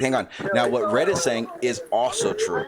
You cannot say something doesn't exist without the full understanding of what we're saying. The model says, and with an explanation of how it doesn't work. There is numerous sides to it, but because we all are in a damn panel, we kind of have to take the realization of what's realistically able to be shown and what's not. We do have to at least acknowledge that.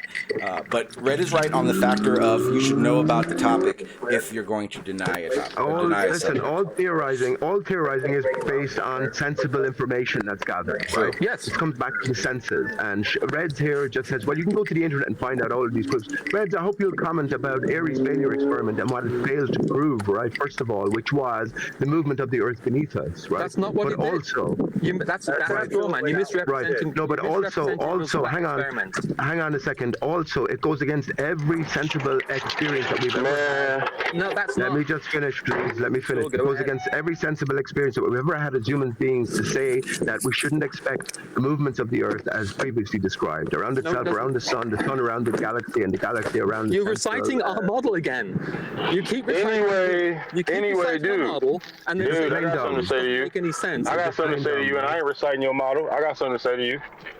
You just said that we question everything, and that's a problem. What if you question? Yes, you did. That's not what I said. Listen, I put my phone on mute, and I went in the store, bought me some Rellos, and I heard you said instead of you said all of this abundant information, all that crap you was talking about, bro. What I'm telling you is what if the so-called abundance of information has already been compromised, and you're just looking at a bunch of lies? I tell you why. Because exactly how would you know? How would you know? Because they assume the Earth is moving beneath. Why? Do you want to really know why? Hell yeah, I'm asking Because you. you're a paid agent like the rest of them. The only people saying this sort of stuff is Pete Shea, who thinks that Aristarchus on the moon is some form of significance, and you, right? And there's nobody, and all you're saying is your it own doesn't make fucking any model sense, says Aristarchus and on the you're moon is all significant, you brainwashed. You're not clown. giving Listen, any man. positive evidence that Listen. it's right. All right, let me ask you a question, man. Look, let me ask you a question, bro. Go for it. Why? How in the fuck did Copernicus know the Earth was a round ball when the fucking airplane wasn't even invented yet, bro? How? Because they could No. Then why you can't do it now? Why you can't do it now? You just asked me. Why you can't do it now, bro? Every day. We can. I did it last month. No, you can't. Yes, we can. You just did it last Dude, you can Google it, bro. Guys, stop, every stop. freaking test. Stop. Hang I on. bet you Sean even knows Hang this. on, I hang bet you Sean even knows this. Hang on. Here's the problem. You can shout here. no all day long. Sean, Yeah, Sean, what's up? Sean, me and Sean, man, look, I talked to Sean before. He knows what I'm about to say, bro. What's up? Sean, yes or no? You're leaving up your name. Has there not been a lot of people trying to fucking detect the curve of the Earth? Yes or no? That's a yes or no question. No, I wouldn't. Well, here's the thing. In the history, Yes, throughout history. Yes, there definitely have. And every test has failed. No, Yes or no? I wouldn't say failed. Same with No. Earth's movement, yeah. Nope. No. You would not. Okay. No, okay. we would- Well, the test that Every test this is is what I'm failed. going to say. Yes. Every test in the 21st century is failed. because the test that they came up with that they so-called say did not fail, only thing it did was detect movement. It didn't detect the movement of the freaking Earth. Which test? Okay. Okay, Any one of them. Okay. Any one of them. Name one. Aries Anyone. failure. You name Aries one. failure. You name one. You believe it's real. Now- You name Guys, one. guys. I put them all in the Guys, box. relax. I'm gonna mute. Hey, stop. I'm gonna Everyone. mute. Everyone. gonna Stop. You can't deal with someone who asks you a question and immediately answers it for I you. agree. That's why I want everything to calm. Okay, Trigger? Everything just needs to calm down. Red. Bro, you have to ask a question and expect someone to answer it for you. You do not answer that question for them. Well, I don't respect people who Explain lie, Aries man. failure, I don't respect people who lie just for the sake of saving face. Bro. all this Be man honest lies. about this All of shit. them. Be honest about this shit. We all got the same information. It is We all got the legally same information dishonest. to our disposal. Okay, let me get Yes. So why do you believe in flat Earth? Okay, Trigger. Red, stop. Because- All right, I'm trying to answer a question. Hang on, stop. It's real. I'm going to answer a question. it's a So joke. everybody stop. Hold on. Red, stop. Everybody I just stop. want to say one thing. It is equally dishonest to do what you're doing, Trigger. Wow. If you say people are lying and then you ask someone a question and then immediately answer it for them, that's equally dishonest. Oh, okay. I can understand that. That makes sense. All right. Fair enough. No, Okay, so here's hang the on, question. Red, stop, here's the stop, question. stop, Red. Yeah, I've been trying to get some out, man. Hang on. Go on, Here's go the on, thing. go on. When you're asking about the measurement of the curvature of Earth, you have to understand that back in ancient times, whenever they first started thinking about these things, no, I doubt they had a way to verify it like we do. Now, I'm not saying they couldn't. I'm just saying like we're actually able to now. Now, a lot of experiments that I've seen, a lot of it has to do with how you interpret the study.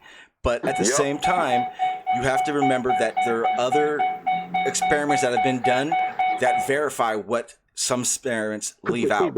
You know what I mean? It's like the best one I can think of is the Michael and Moore. I don't remember. No, that really failed. Yeah, That you're failed. right. You're right. The Michael Morrison effect, it failed. Look, but it fails. But it doesn't explain. It explains other things that we observe, but it also has its flaws in the testing itself. You have to look at all the avenues of how all tests run, though. You got to remember that. Think about this for a minute. How hard is it for you to detect a moving object under your feet? Oh, okay. Yeah, my bad. Thank you. Sean, can you hear me now? Yeah, I can hear you. That was a good one, y'all. Is it coming through better? You're a little bit louder. Yeah, you're good. So, Sean, do you remember I came on and I brought it back to whether the Earth moves or not? This is pivotal, right? This is where it all rests. It does matter, if the Earth doesn't move, if the Earth doesn't move, then the ball doesn't enter the equation based on the universal behavior of water at similar temperature and pressures according to all of our sensible information, and that is flat when still. They decided that the Earth moved. Hang on, they decided that the Earth moves, and now they have to explain the path of the sun, the moon, the stars in relation to this moving Earth, and this is where the ball was created. Holy shit, man! He just basically mapped out all of that shit for y'all, now, bro. I would say this. I don't know enough to give you a 100% answer on the fact of that, but I can tell you this. Or no, damn, I can train of thought when blink highwire. Let me ask a question. Let me ask a better question, Pete. If we were trying to determine if the Earth is moving or not, isn't there no difference in what shape it is, but only if which one is moving? No, think about it, man. Everything comes back to what we gather with our senses. And all of our experience tells us that water is always flat. It's only water curves, and the curvature of the Earth comes into being when they decided that the Earth itself was moving. This is the whole point. Why did they decide that? Because they why did they decide that? They Oh, now that's a have good to question. explain why the sun seems to appear to travel in an arc across the sky, right? Yep. Okay. And what they've theorized then is that the Earth goes underneath the ball, and then everything stems again. But that's not it. But that's not all. They looked up in the sky and saw the moon and the sun, and they said, "Oh, those are round. We must be round, Bob." That's not what we did. That is what we did. You said that is exactly what Copernicus did. Copernicus judged Earth based on the fucking planets, bro. Do we have to listen to this cursing? All right, Is I'm it gonna necessary to curse? stop cursing. Sometimes I get emotional with this shit, man. I apologize. But look, hey, when they were studying astrology, astronomer, the word astronomer comes from them studying the planets. When they studied the planets, they came to the conclusion that the planets were spherical. When they came to that conclusion, they said, hey, well, since the freaking moon and the sun is spherical, why would we not be spherical? It's safe to say Earth must be a ball too. And they ran with it. And they did exactly what Peter's talking about is exactly what led us up to this shit here, bro. But what's happening now, let me finish. What's happening now is our greater conscious is gradually rising. We are all at the same time. We're all at the same time becoming smarter. Videos. Regardless. You ain't even got to be part of no YouTube videos. Regardless, if you are on Earth, you are a part of the freaking cosmic upgrade that we are experiencing. Us as humans are becoming more smarter. Our senses are height. Listen, man. Please don't cut me off. All right. Our senses are becoming way like we are definitely heading down the path of enlightenment on a whole scale. Now, if you pay close attention to the civilizations that surround your own, other cultures, other countries, and their nationality and traditions, you will very well come to find out, and you'll realize that those people have always known this is the truth. They've allowed us as Americans to live our lives believing a lie, knowing it's a lie. Why do you think these countries call Americans so stupid? Because our own country. No, it's because our own country is manufacturing idiots. Idiots. Our country is manufacturing idiots by lying to you in your textbooks about your own fucking world, and they know you're going to believe it, B. They know you're going to believe it, bro. Trigger. All they have is Hey, hold on. Let me just say this. Don't tell me stop cussing when them motherfuckers is disrespecting me, bro. The real curses are read when you call people stupid and, Hey, don't call me stupid. Don't call me stupid, goddammit. I'm not stupid. Really? You know why? You want to know something? That's what he said. Oh, my bad.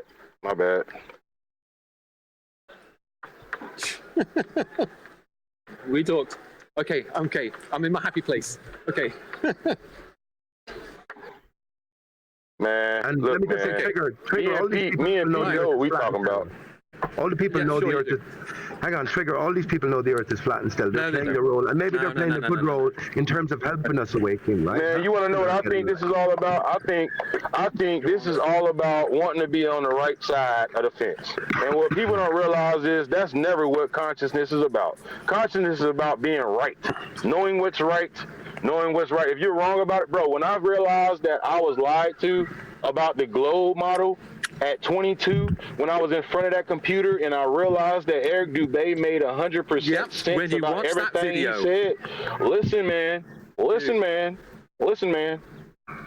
When I realized that guy made every bit of sense, I said, I gotta debunk this shit.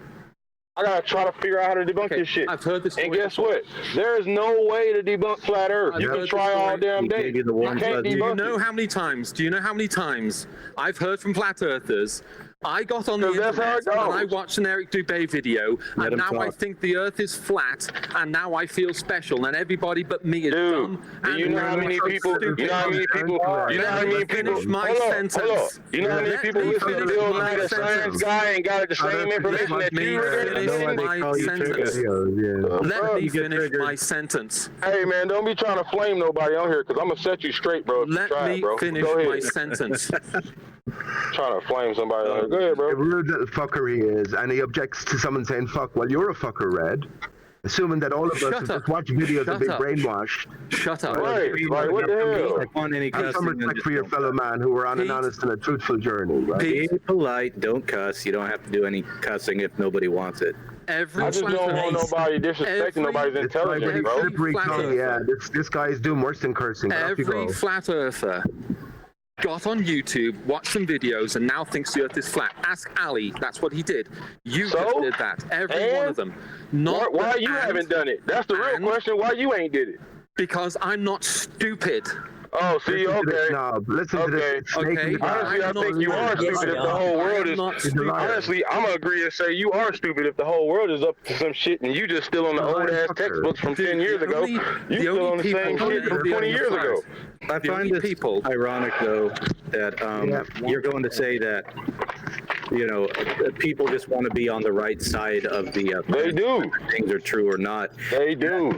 That's something I see often. I'm not saying every flat earther does it, but that's something very often that I see with the flat earth crowd. They want to be with the right tribe because flat earth makes them feel special. Yeah. No. Globe Earth makes y'all feel special. Globe Earth makes y'all feel special. Don't try to spin this on flat earthers. No. Y'all want to feel special. Let me talk as loud as I goddamn want to. You're not gonna talk over me. I'm tired of getting talked over. I'm a grown ass man. You a grown ass man. I'm gonna treat you like one. Well, you're talking over everybody here. Listen, because I was being talked over, so I'm gonna bum rush this shit. Damn that. It's only two people on this call I respect. There's only two people on this call I respect, and that's Sean and Pete. I don't care about none of y'all if y'all ain't trying to hear me, bro. I don't care, bro. Doesn't really matter. I'm gonna hear what I got to say, bro. Period. Listen, I have actually sat down and tried to understand your cosmological paradigm. No, you haven't. What you try to do is hear my shit. Nigga, let me tell you what you did. You tried to hear my shit and try to figure out a way. You tried to figure out a way to spin my words to define your damn motherfucking reasoning. That's what you try to do. And I caught you every time. I caught you every time. 4 years, spent thousands of hours in the flat earth arena, metal slugs this is, and has landed at the same position that he started off as. If you ask any of these guys about media hoaxes or any other conspiracies, they will all adhere to the official story. They're all snakes in the grass. I told you, Trigger, and your intuition serves you well. Intuition means Billy Jackson. Pete, not all of them. Not all of them, Pete. There's some on the panel here. There's some on the panel here that I'll go a little bit in that way. So, but they're not all like the that. only Pete, person I would grant as being somewhat honest is Trigger. Pete, not even you, Ali. I don't trust you, man. You know that. Yeah, I know, but Pete, the thing is, I've talked to ball earthers in private, and we've discussed other conspiracies, and they're quite willing to accept that, but they have a bit of a problem when it comes to, voicing their opinion. So don't. Some of them, yeah. There is hope. Pete, there is hope. There are some ball earthers out there that will get, but not with the flat earth. They refuse These that. People will lie. These people will lie. Hang on. These people will lie and will hold. So you're calling everyone liars? Hang on, please. Let me finish. These people will lie and hold to their position until they were given other orders. That's all there is to it. So we're Simple all as under that. orders, and we're all lying, and we're all Right. fools. Any media we're all hoax is read. brainwashed, What's the last we're all media hoax stupid. read? Hang on, Red. You What's the expect last media people. hoax? You expect people to accept what you're saying while you're calling them liars, fools, Yeah, you're a liar. dumb, stupid idiots. You You're a expect lying people to fuckman. accept Like the rest. what you're saying. That's all. What's the last Really? media hoax? What's the last conspiracy? You know what the Chemtrails odds? aren't real, You know what right? the odds of me believing in flat Earth, thanks to you, Pete Shea? Absolutely zero. Okay. I don't give a fuck, There man. is I know you zero know the Earth chance is flat that you're already, gonna like the rest convince of them. people, intelligent people. There is zero chance you're going to convince intelligent people using these tactics. You're basically shooting your own argument in the foot. Okay, calling everybody fools, stupid liars, and thieves and crooks. Okay, and brainwashed dullards. Okay. No, you're Best way actors. You could possibly make your you're argument acting your look part. stupid. Okay. You're acting your If you part wanna now, do man. that, You think I haven't been in this arena long enough? you're right. You're only come lately. Okay. I'm back, y'all. Almost seems like that's what you're Hey, Sean, when I ask you for a proof of Earth's movement, you recommend people to go and look at stuff on the internet or on YouTube, right? No. On the one hand, it's full of information. On the other hand, Hey. Earthers are dumb because they got all the information. Can I say something? Can I say something? I understand you guys are debating on whether or not to receive information from the internet. What I would like to say is, could you imagine not having the internet? And let's see here. Let's say tomorrow, it's global news that the fucking Earth is in fact flat. Now, what if they said that shit on TV? Are you guys gonna say, "Oh well, I still don't believe that shit"? No. That's that. First of all, that. No. You're gonna say, "Hey, where's your proof?"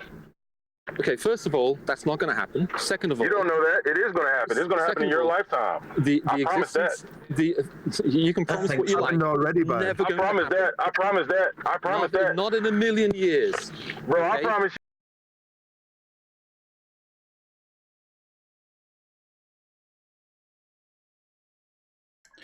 All right, guys. So this is what it's about.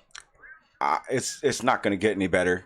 I tried to explain this to everyone. One second.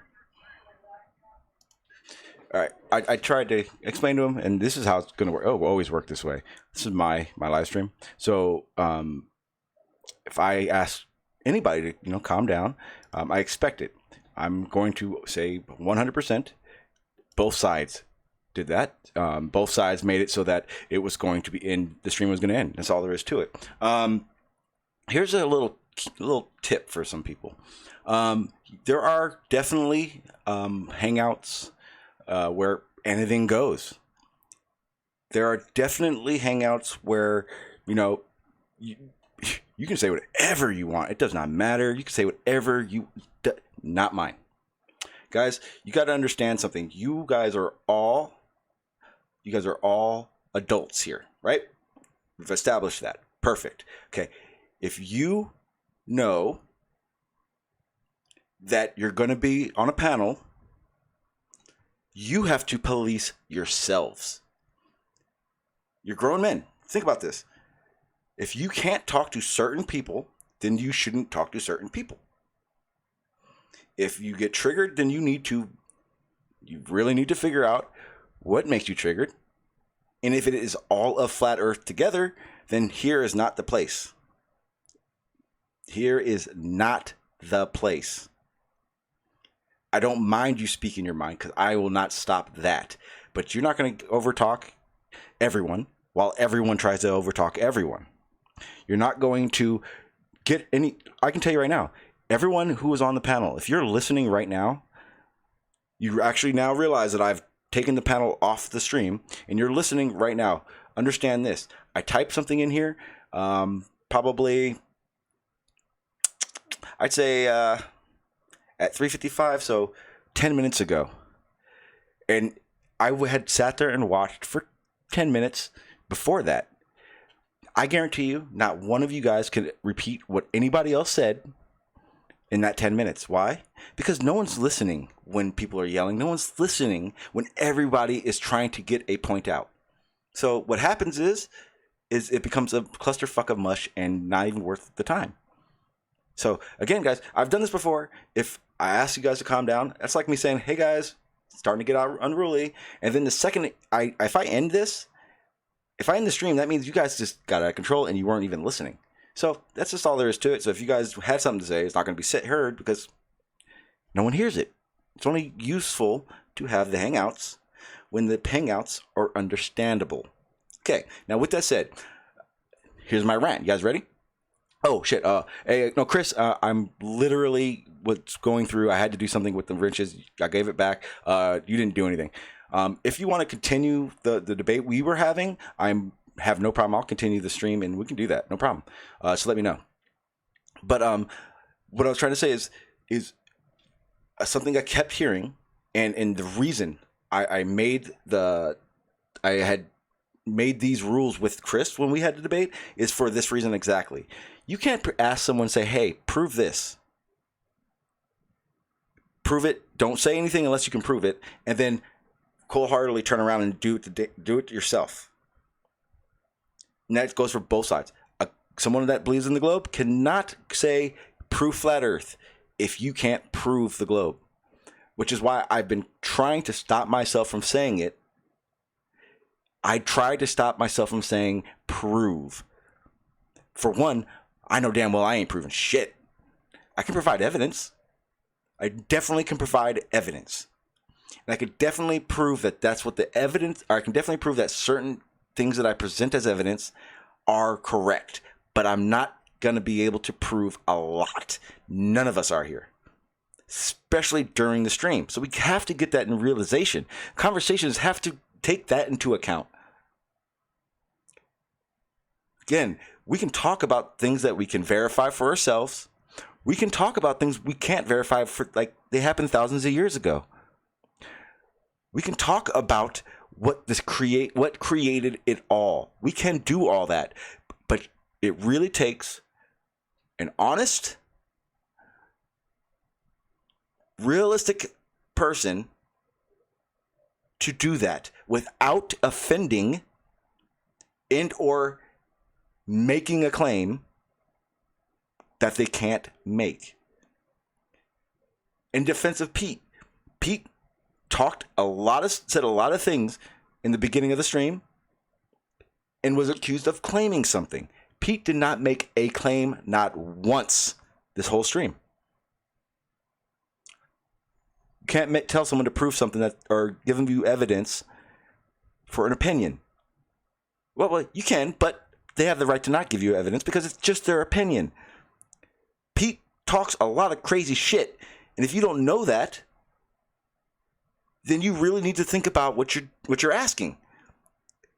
If you hear him say something about Aristarchus and you think that is so complete crap, say it's crap. Give me evidence. But like I said, it's his opinion. He can have that opinion. You can't ask someone for evidence unless you're willing to present the same type of credible evidence. And there are layers of that, 100%.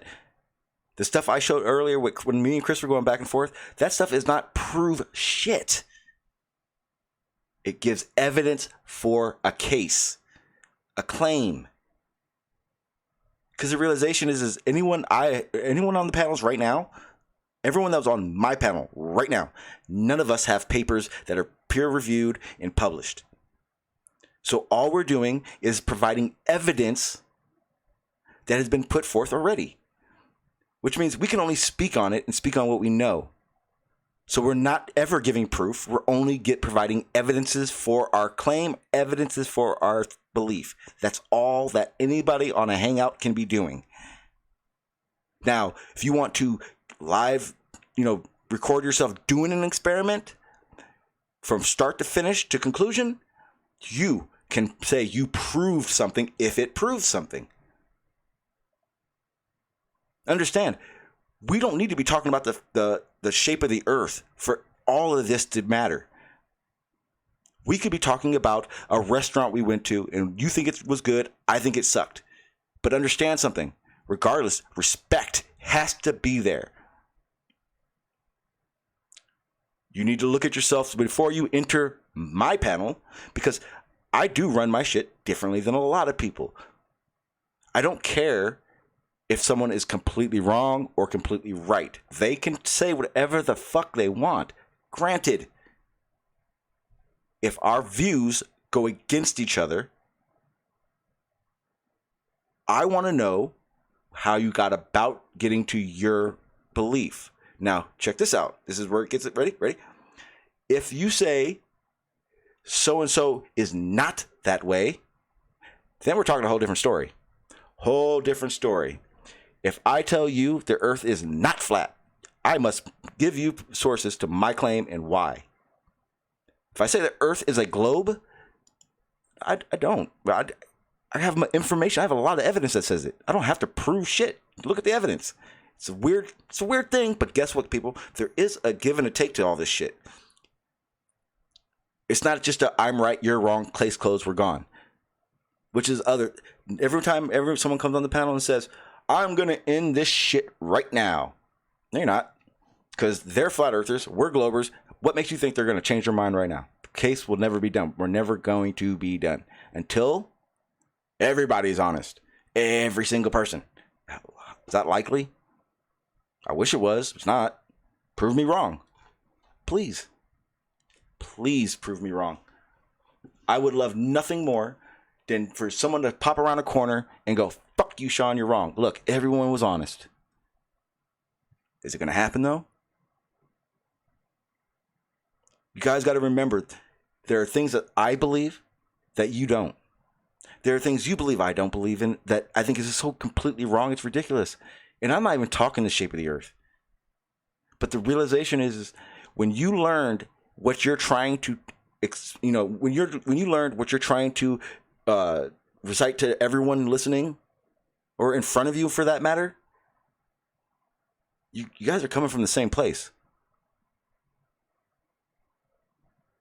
Belief, opinions, understanding, all change. They all vary between people. But anybody that's a glober that's been on my panel, listen to this. When you learned what you know, was any of those teachers, professors, or anybody that you learned it from, were they shouting in your face?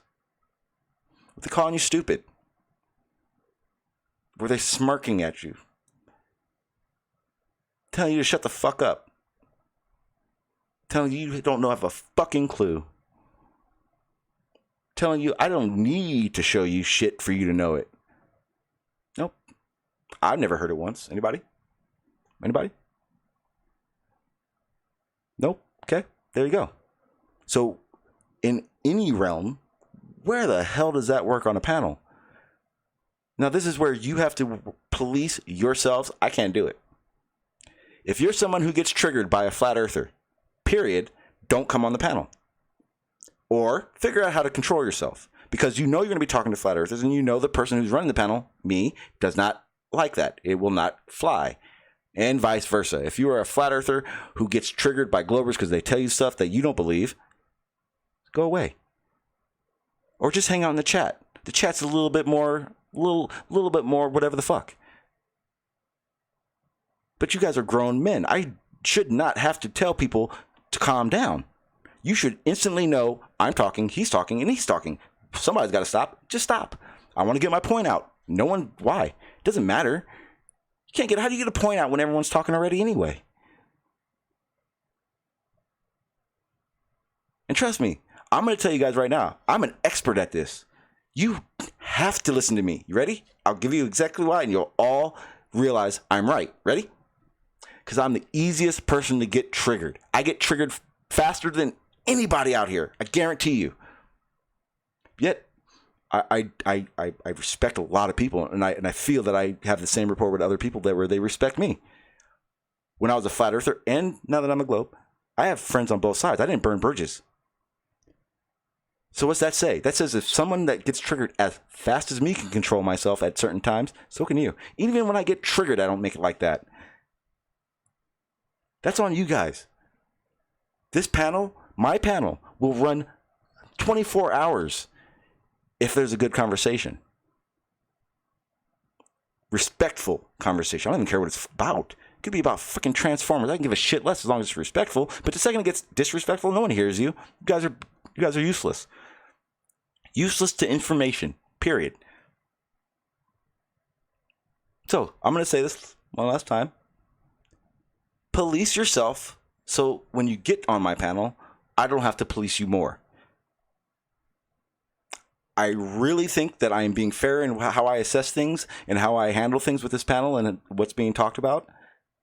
There's only one rule I have, and that's only to pretty much, it's respect. The only other rule I've ever given out to anybody is to Pete. And Pete understands I don't want to talk about 9/11 because his opinion on it versus my opinion on it. And Pete, thank you. Thank you with all the respect I can give you for abiding by that. Thank you. I do appreciate it. Everyone's got to police themselves, man. Just realize that. And it just hit me. If Pete Shea cannot get into the details of his opinion on 9/11 because I asked him to, finish the rest of that for yourselves. Realize yourself. If you can't control yourself, but Pete can. That's some fucking food for thought right there, right?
You're never gonna make it, you're not good enough. There's a million other people with the same stuff. You really think you're different? Man, you must be kidding. Think you're gonna hit it, but you just it's not probable, you're irresponsible. Too many obstacles, you gotta stop it, yo. You gotta take it slow, you can't be a pro. Don't waste your time no more. Who the fuck are you to tell me what to do? I don't give a damn if you say you disapprove. I'm gonna make my move, I'm gonna make it soon. And I'll do it cause it's what I wanna fucking do. Cause all these opinions and all these positions, they come in millions, they blocking your vision. But no, you can't listen, that shit is all fiction. Cause you hold the power as long as you're dreaming.